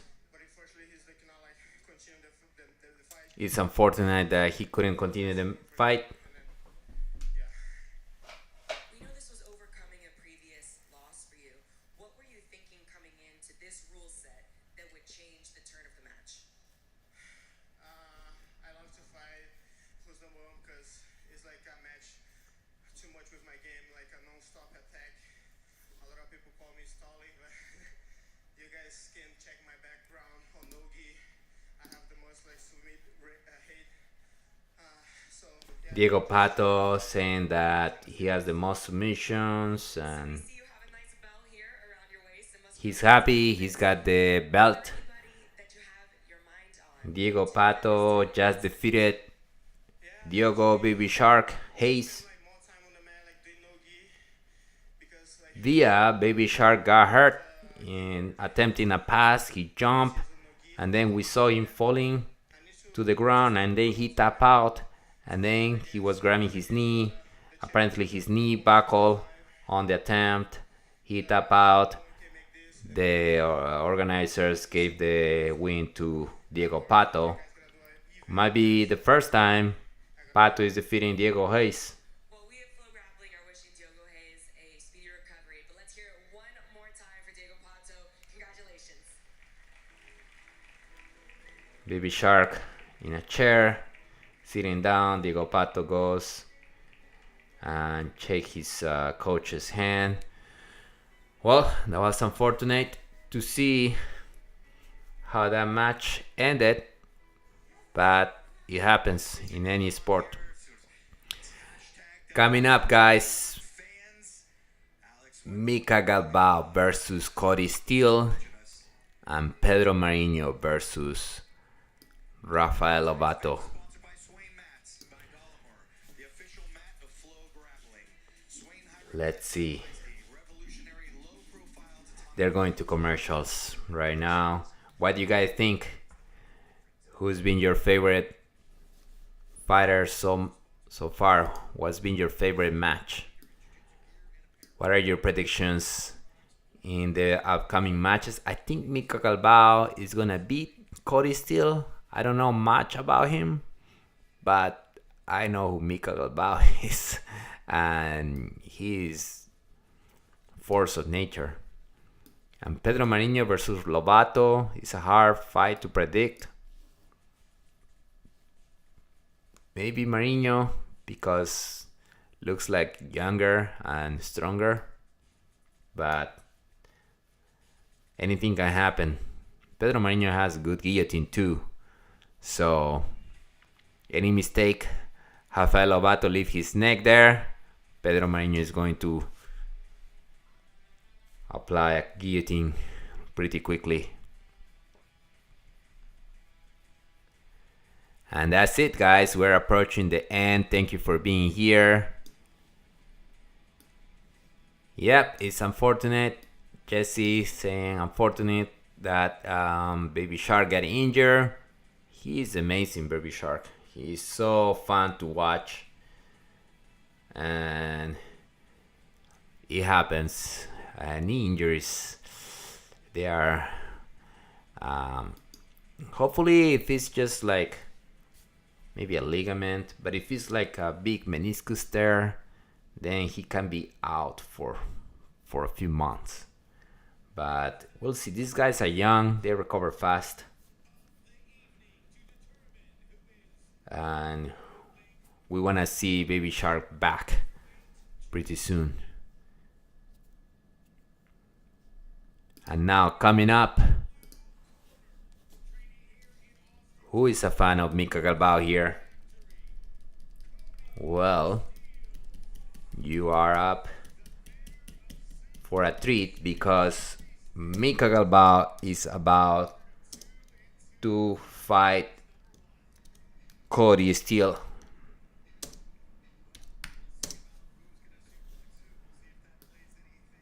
Mika Galvao versus Cody Steele. Cody Steele already entered the mats, and now they're announcing the great Mika Galvao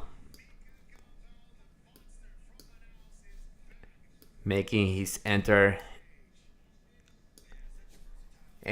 the mats.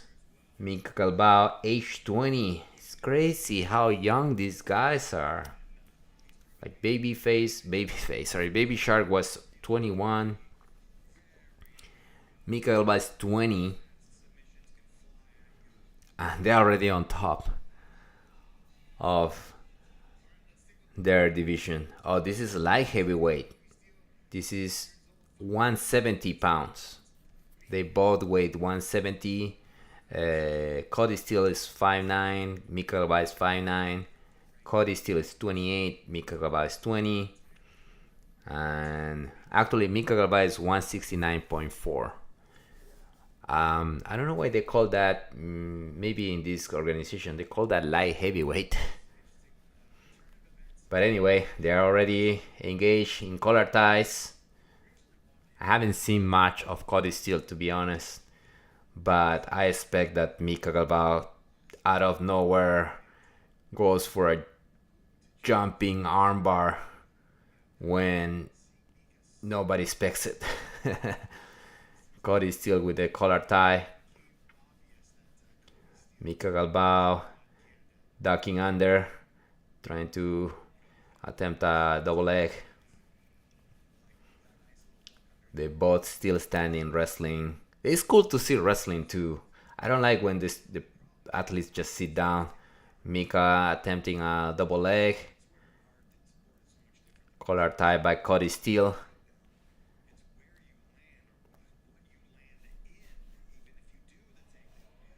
Guillotine by Galvao. Guillotine. Man, I turn my face this way and then I miss it. Now he's got a tight guillotine on Cody Steele. Oh man, he's still not out. He's in the guillotine. He can turn the guillotine into a anaconda easily. Man, he's got that connection, an arm and head connection. Oh, he jumps again for that guillotine. Man, Cody Steele is pushing Galvao's legs, trying to free. This reminds me of the Volkanovski T-City Ortega match because Galvao is on top of the man with the guillotine, but Cody Steele is trying to bring his knees in, and if the knees are in, there's no hip pressure. If there's no hip pressure, he cannot crank the guillotine, but Mika Galvao stays. He still have the connection of guillotine with an arm in, and he's out. Cody Steele is out. Man, great escape. He's doing this, Cody Steele. I'm strong. He's making a statement there to Mika Galvao. It's gonna be tough to beat me.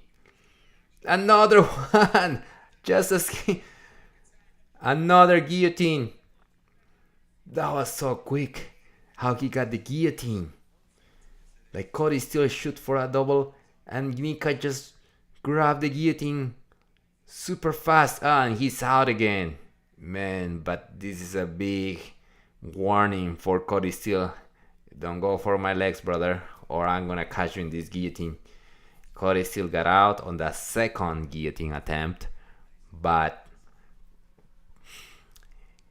he already felt it, so he's gonna be more conservative now. Anyway, here we go with Mika Galvao on top. Cody Steele has the butterfly guard. So quick, Mika Galvao. He throws those submissions when nobody expected. Super fast. Inside of butterfly, Mika Galvao on top, putting a lot of pressure on Cody Steele's butterfly guard, attempting to pass. Cody Steele keeps the butterfly, trying to get an underhook, making a frame. Cody Steele, and now he's trying to get up actually. Oh, Mika Galvao jump on the back. Once he gave him an inch. Mika jump on the back. You guys have to see this. This is like he teletransport. 1 second he's in front of you, the next second he's on your back. Oh, this is very, very tough for Cody Steele. He has a Kimura grip from the crucifix, and now he keeps the Kimura and starts shaking. Galvao, oh, he's out. He's out. Cody Steele. Mika Galvao handshake him. It was a good attempt. Good armbar attempt by Mika, and Cody Steele saw it coming, shook his arm out, and got out. Now they're both standing, exchanging collar ties, hand fighting collar ties. Mika Galvao so far is tried to, oh, nice foot sweep by Cody Steele, send Galvao down, but recover, and Galvao is up, go for single, Galvao is out. Mika Galvao has now tried 2 guillotines deep, and this Kimura armbar, the Kimura system that people call it, right? But Cody Steele was able to pull his arm out, and they're standing again, exchanging collar ties.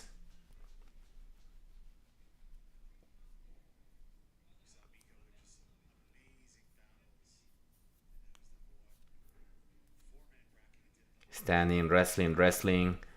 9 minutes 25 seconds left.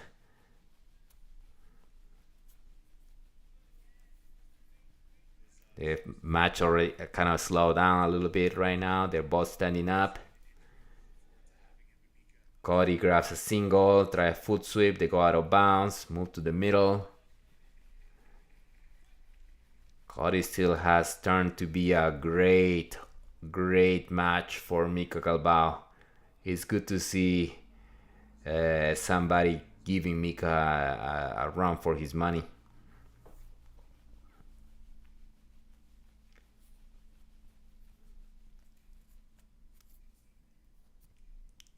Collar tie. Oh, guillotine again by Mika Galvao.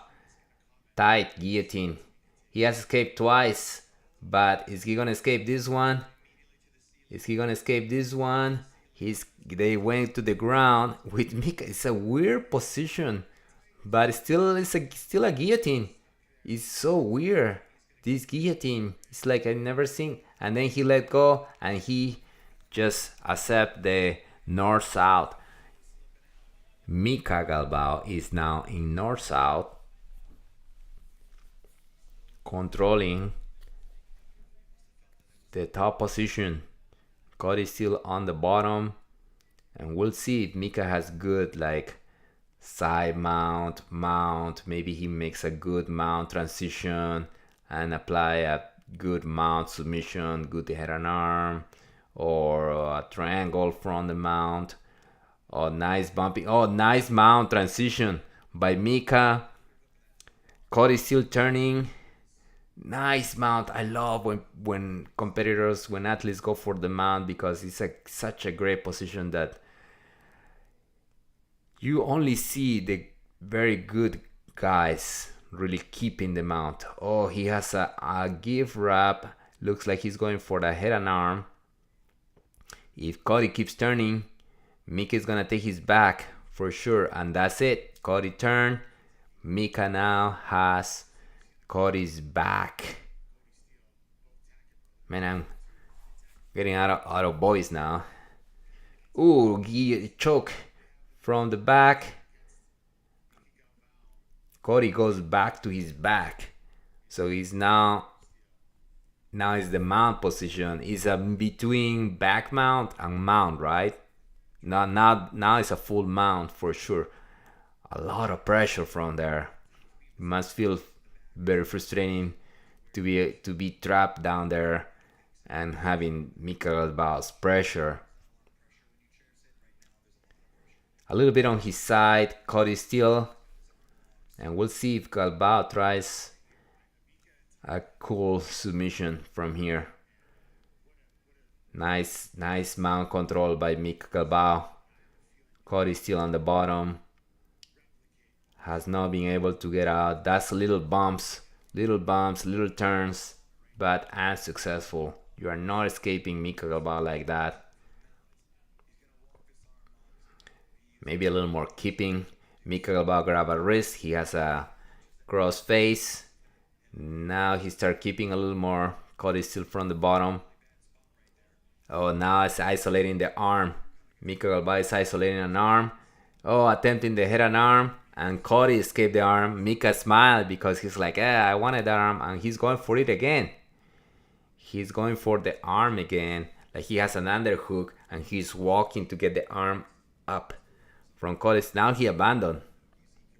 And he keeps the mount. Oh, Ezekiel. Looks like a no-gi Ezekiel.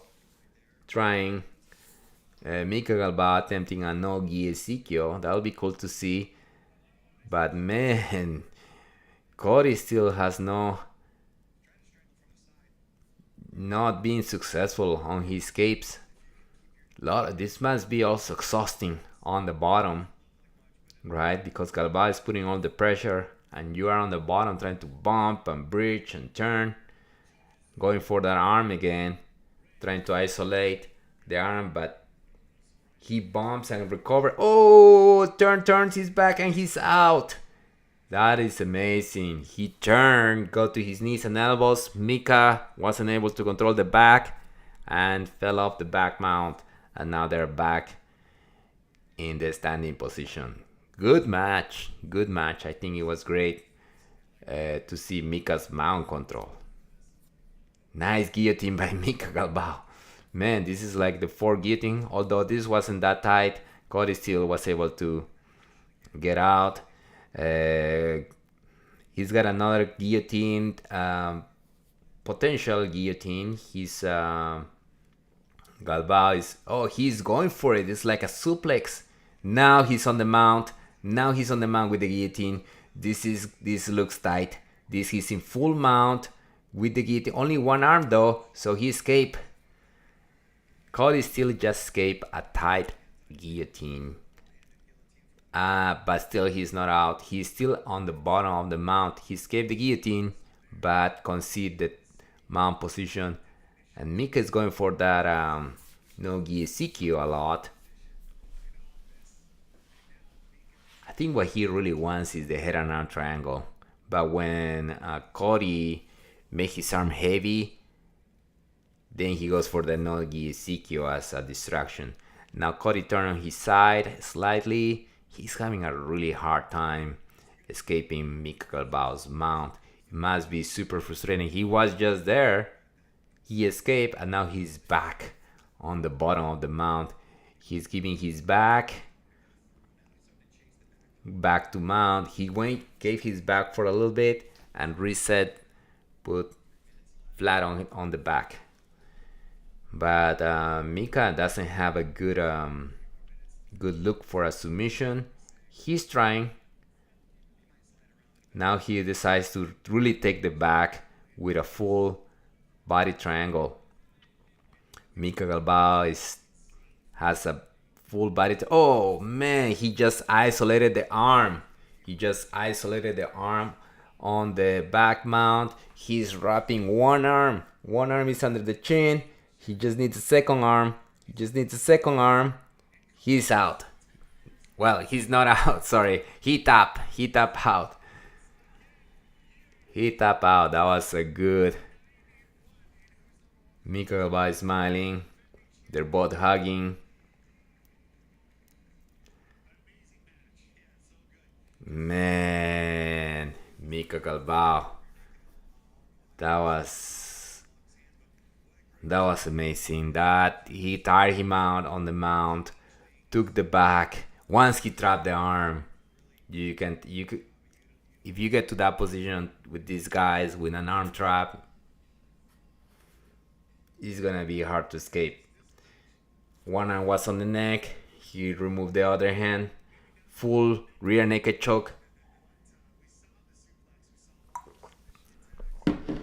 And Cody still had no choice but to tap out. Mika Galvao wins via rear naked choke. Wait.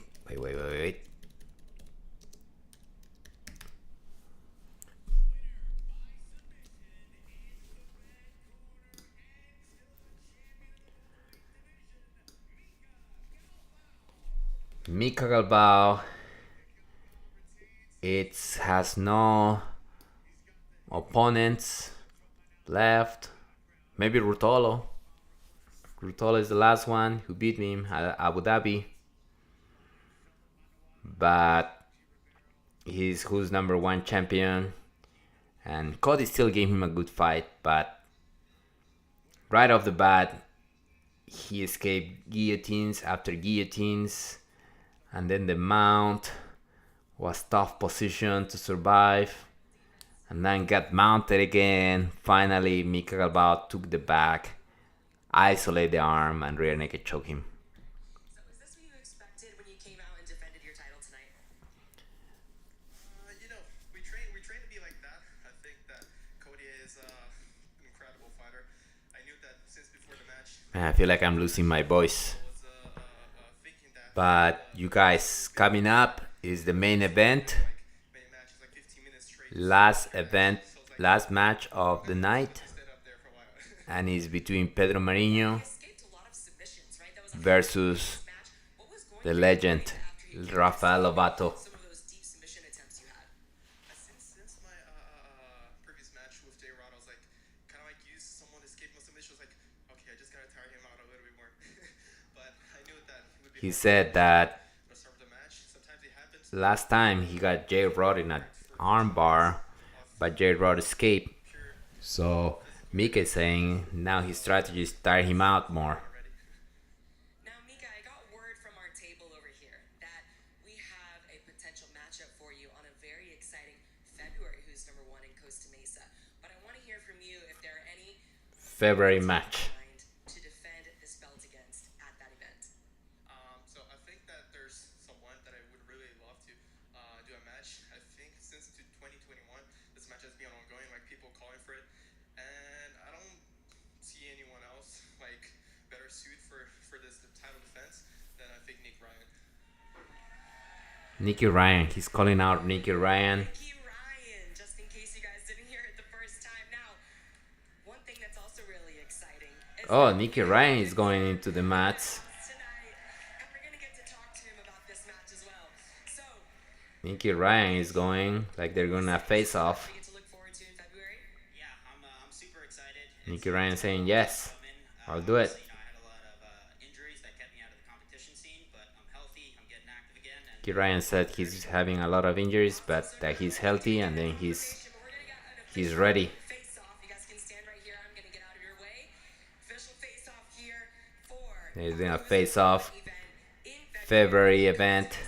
California. Nicky Ryan versus Mika Galvao. That's gonna be a good match. These guys are on O+. But I don't know, Nicky Ryan. Mika Galvao is a beast. Nicky Ryan gets tired too. At his Abu Dhabi match, he looked like he tired out in his first match, and he lost his first match. He's great though. Anything can happen. Cool, you guys. Thank you for watching. We're going into the main event, and then I'm out. I have to go. I'm a little hungry. You guys, you know what I did recently? I did a 3-day fast.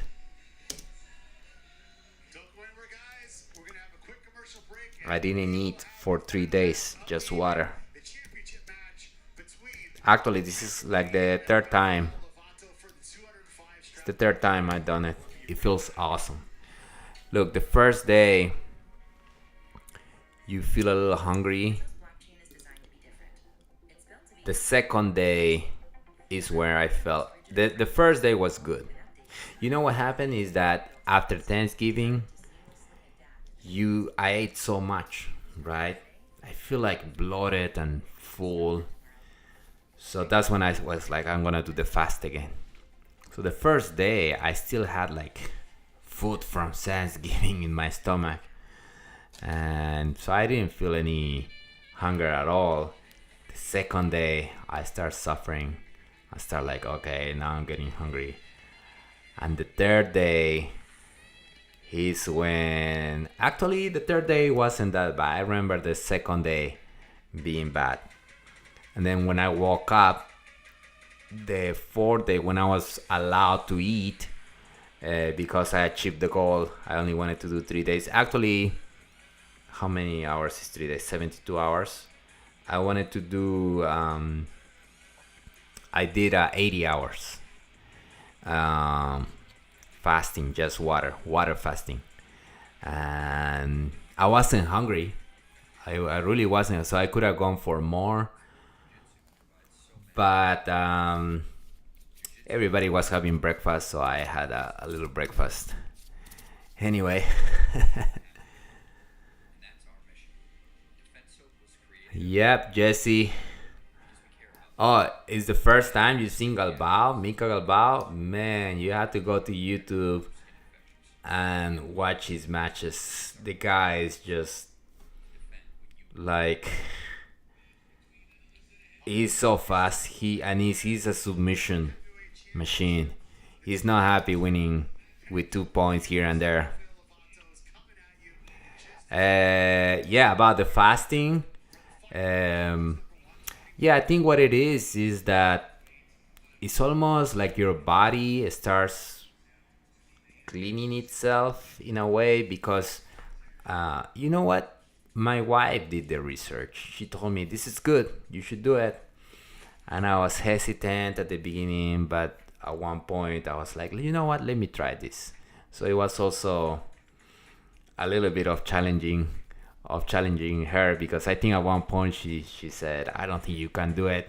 I was like, yeah, I can do it. That's not hard. So I guess to prove her that I could do it, I did it. But apparently the idea is that your body reach a point where it start consuming itself. Look, I'm not a scientist or anything, and you guys, it's not like I'm recommending you to do the 3-day fasting, but I'm just telling you my experience. Definitely feel much better, much lighter, right? And I was just like, you can move better, you can breathe better, you can do Jiu-Jitsu better. So, and if my body got rid of some backup toxins, then awesome. So good. I think I'm gonna start doing it more often. Like maybe I've been doing it every 5 months. Like I said, this is my third time, but maybe I'll do it more often, every 2 months, maybe.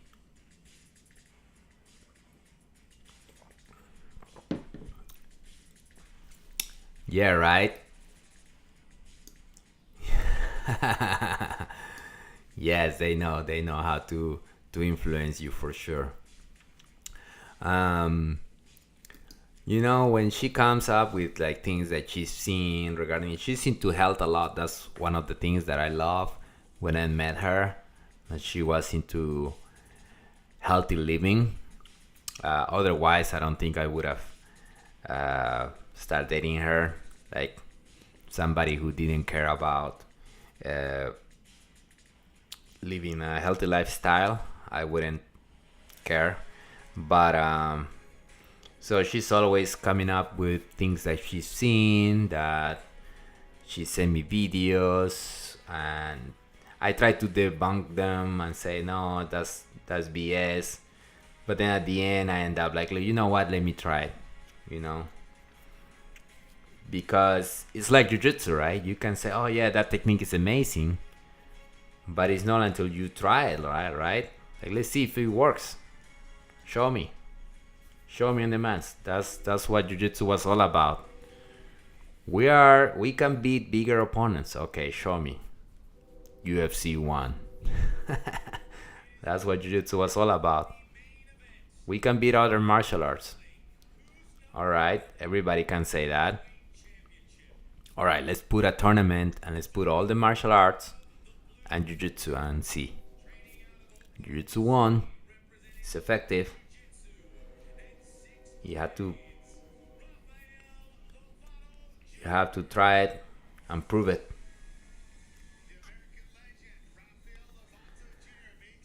Rafael Lovato Jr.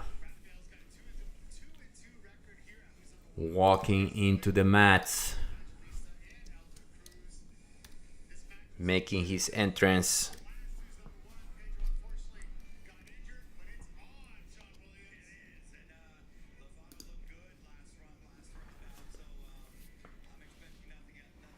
Light heavyweight.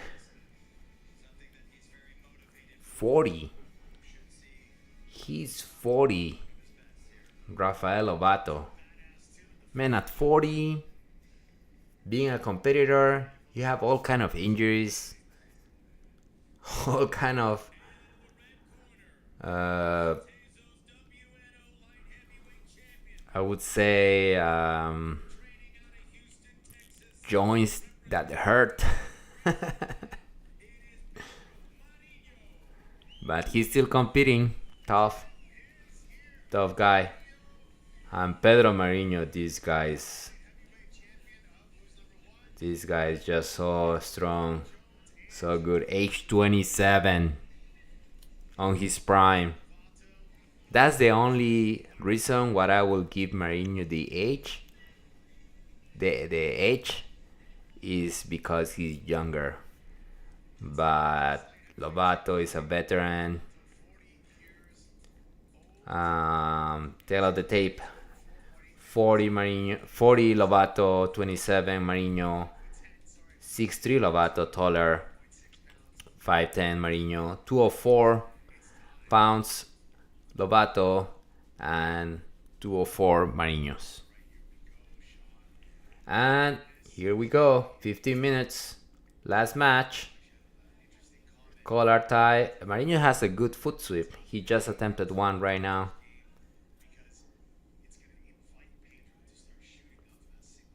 Lovato with the collar tie, heavy collar ties. It's becoming more and more common to see those collar ties, especially Nogi. Lovato is having this weird stance where an elbow like this. Oh, that's the foot sweep. Second time Marinho is attempting the foot sweep. Double collar tie by Lovato. They both standing up.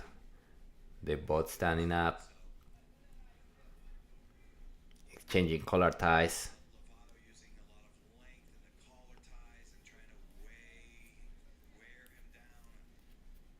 Man, if Lovato wins this one, it'll be huge. It's almost like recently, like, Lovato has become more motivated. This guy had a comeback into the grappling scene after having an amazing career. He has nothing to prove, really. Oh, Marinho took his back. Pick him up, slam him on the ground, went out of bounds, went and knocked the sign off. Whoa, man, I got distracted for a second. But Marinho was on Lovato's back, pick him up, went out of bounds, and they reset. Now Marinho is standing, and Lovato is on bottom, half guard, trying a tripod sweep. They stop the match. Referee adjust the shorts of Lovato. Lovato wearing spats. Marinho just wearing shorts.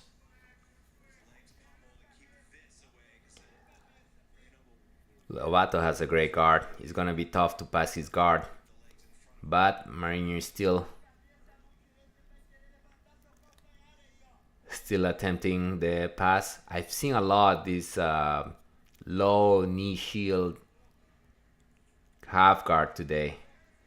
And Lovato is up. Almost went for the X guard and Marinho back up, and then that left the space. Lovato got up back into the collar ties.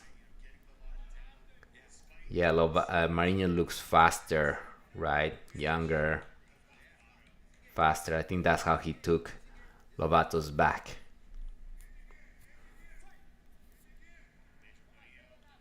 Collar tie. Oh, duck under on the back again. Marinho's. He's gonna pick him up. So pick him up. Marinho's on the back, standing up though, of Lovato, and pick him up. Ooh, drop him to the ground. Lovato spin under. He might pass Lovato's guard. No. It looks like Lovato has recovered the guard. Yes, has recovered open guard. Marinho standing up, passing. He's so fast that he ducked under. He's also shorter, which helped him. So duck under took the back. Shande Rivero, the legend, is in Lovato Jr.'s corner. Low knee shield by Lovato. Low knee shield by Lovato. And Marinho's knee cut. Lovato spins under. They stop. Reset in the middle. You're right. Jesse's saying he already accomplished a lot by 2002.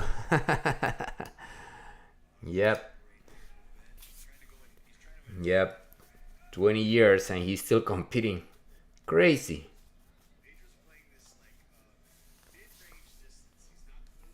Yeah, I'm rooting for Lovato, definitely.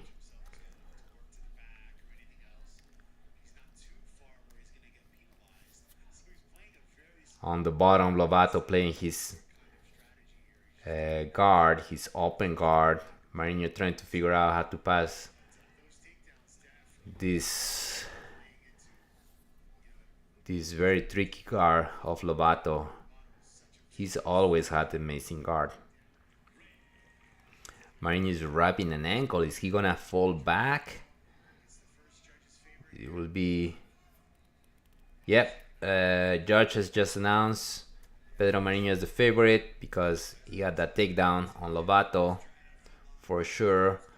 Lovato seems that he has an ankle wrap, but he let go. Marinho opened the close guard. Pressure from on top. Lovato spin. Standing up.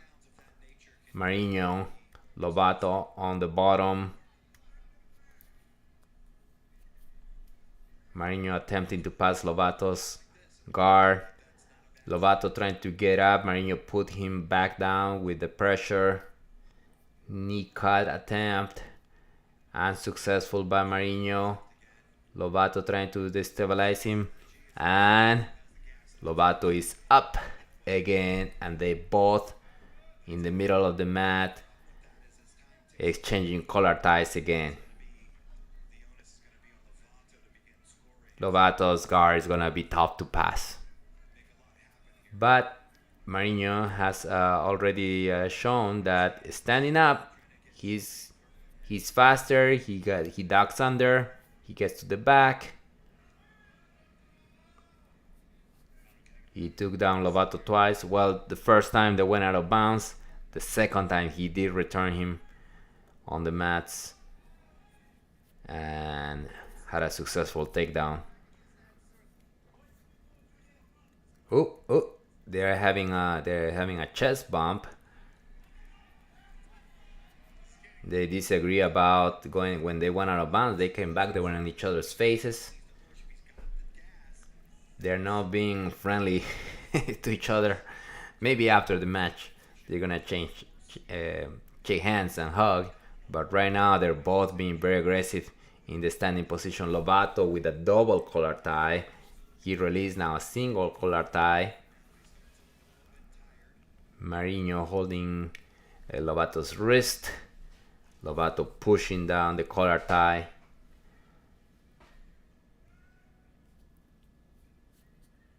Another collar tie by Lovato. Now switch to underhook. Collar tie again. Pull him down. He pulled down Marinho's. Lovato is taller, so the collar ties could be a great tool. But at the same time, sometimes it leaves space for the duck under. Marinho attempted a foot sweep at one point. That's also a great weapon Marinho has. More collar tie by Lovato. Lovato looks definitely aggressive towards Marinho. These guys are really in a tense battle. He's chasing Marinho. Lovato getting the collar tie again. 6 minutes 38 seconds. Guillotine. They spin out of bounds. Go to the middle.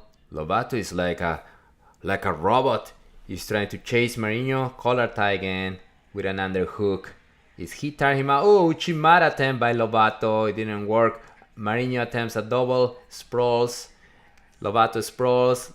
Lovato keeps going for that collar tie that Marinho seems not to have an answer. Hopefully he tires him out. Hopefully he has enough time. Again, that collar tie. It's a collar tie with an arm, with an underhook. And I think the idea is to try to turn it into a Uchimata. Man, the referee is like, move, stop. And Lovato is just chasing Marinho. He's like, I don't have time for this. I need to put the pressure on this guy. He has a head and an underhook. And he attempted Chimara from there, which I think he's going to try it again. Oh, that under, but this time didn't work. Lovato knows that Marinho wants to... Oh, foot sweep by Lovato. It didn't work. Lovato is putting a lot of forward. Oh, no. Marinho got him in a single leg, and Lovato freed his leg. He doesn't like those collar ties. More collar ties, Lovato. More collar ties, brother. Yes. Yes. Yes. Collar tie. Pull him down. Pull him down. Tire him out. Overhook by Lovato. A lot of wrestling. Lovato is not going to sit down and pull guard. He wants to keep the collar ties. Maybe at the end. At the last minute or so. Out of bounds. Oh, now the first half they gave it to Marinho, or the first few minutes, and now the second part of this match they're giving it to Lovato. He's becoming more active, more aggressive, moving forward. Marinho is just being defensive, but we'll see what happens. These last minutes are critical here to decide the winner. Lovato keeps moving forward. Marinho, that foot sweep doesn't have any power now.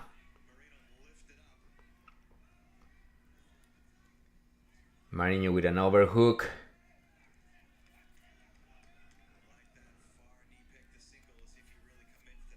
Come, more collar ties, more collar ties. Come on, Lovato, 4 minutes.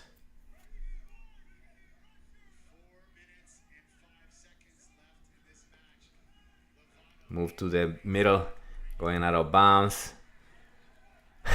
I like these matches because even though nothing is happening, like in terms of action, there is a lot of tension. There is a lot of like, what could happen? Like one mistake can turn into nice foot sweep Uchimara by Lovato. It didn't work. He's still standing. He's relentless with that collar tie, man. Ooh, nice sweep by Marinos. It didn't work though. Marinho always foot swept Lovato. This is gonna be a very close match. This is very similar to Bodoni and Lucas Barbosa, which he never went to the ground. They both just stood up and wrestled the entire 15 minutes. We're approaching the last 3 minutes. Lovato an underhook.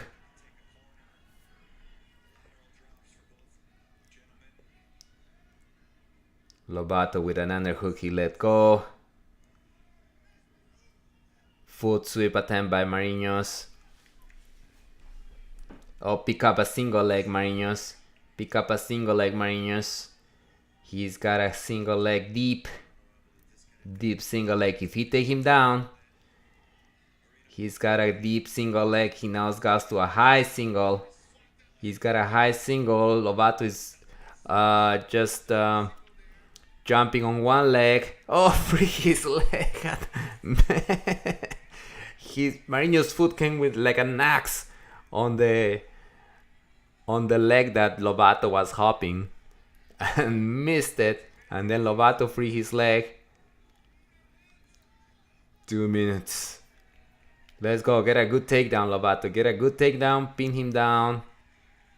And then you got this.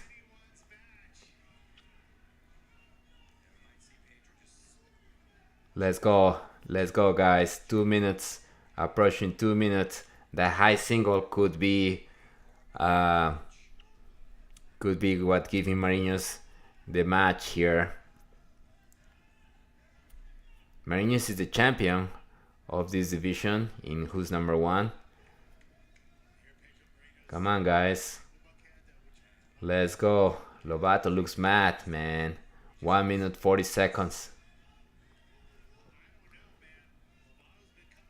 More collar ties. Shoot, Lovato, shoot. Shoot, man. Get a single or something. I think he wants the Uchimara more than, or a guillotine. 1 minute 20 seconds. Nice foot sweep by Lovato. Guillotine doesn't work. Marinho is out. Let's go, Lovato.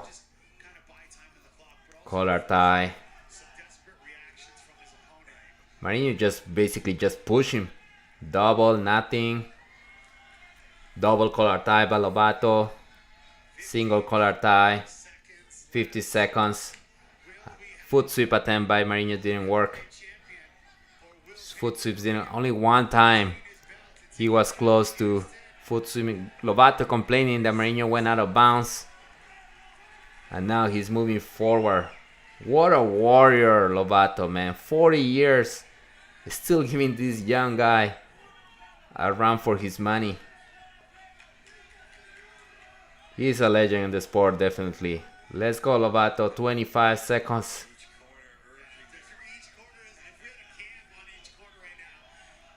Oh no, Marinho's pinned under. Almost nothing. Lovato is out. Lovato keeps moving forward. This entire second half, Lovato has been moving forward. 8 seconds, 5 seconds. Marinho shoots, gets the back. Lovato turns, escapes. Time. Whoa. What a match. Great match, man. These matches don't have a lot of scramble, don't have a lot of actions, but you can feel the tension. And Lovato gave it all. He was pushing the pace this entire time. Oh man, I think the single leg, high single could be the deciding factor to give Marinho the winning. We'll see.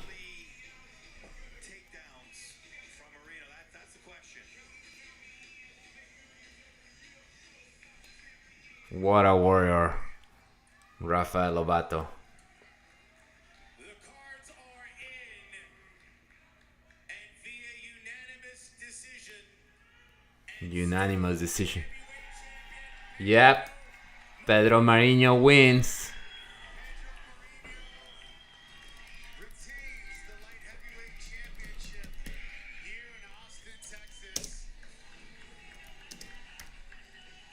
That was a very, very, very close match, but as we said, I think it was those takedowns early on that really Yep, the commentators are talking how he was able to, he actually took Lovato down early in the match. So I think he deserved it. Marinho's, I agree with this decision for sure. If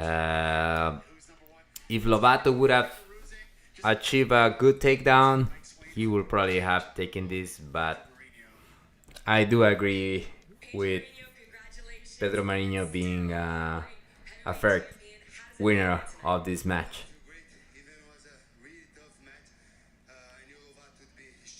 He says it was a very tough match. So was intense, but in the beginning I was able to catch my takedowns, and He said at the beginning he got that takedown. as I said before, I don't expect easy match here, so I want to get always the best, and when you fight the best, everything. He doesn't expect an easy match. He wants to fight the best. Right. The last time I fought Nogi was in February, so like was a long time. I want to be more active next year, so yeah.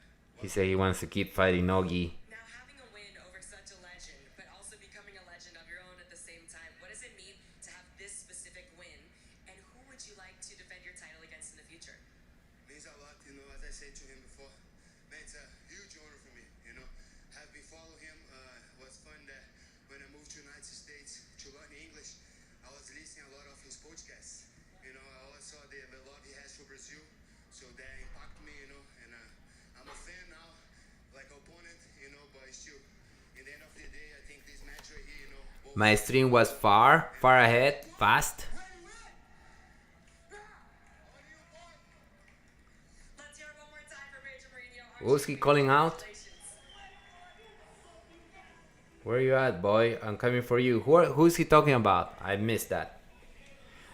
Oh, sorry, bro. Did I spoil the end for you? retains his championship.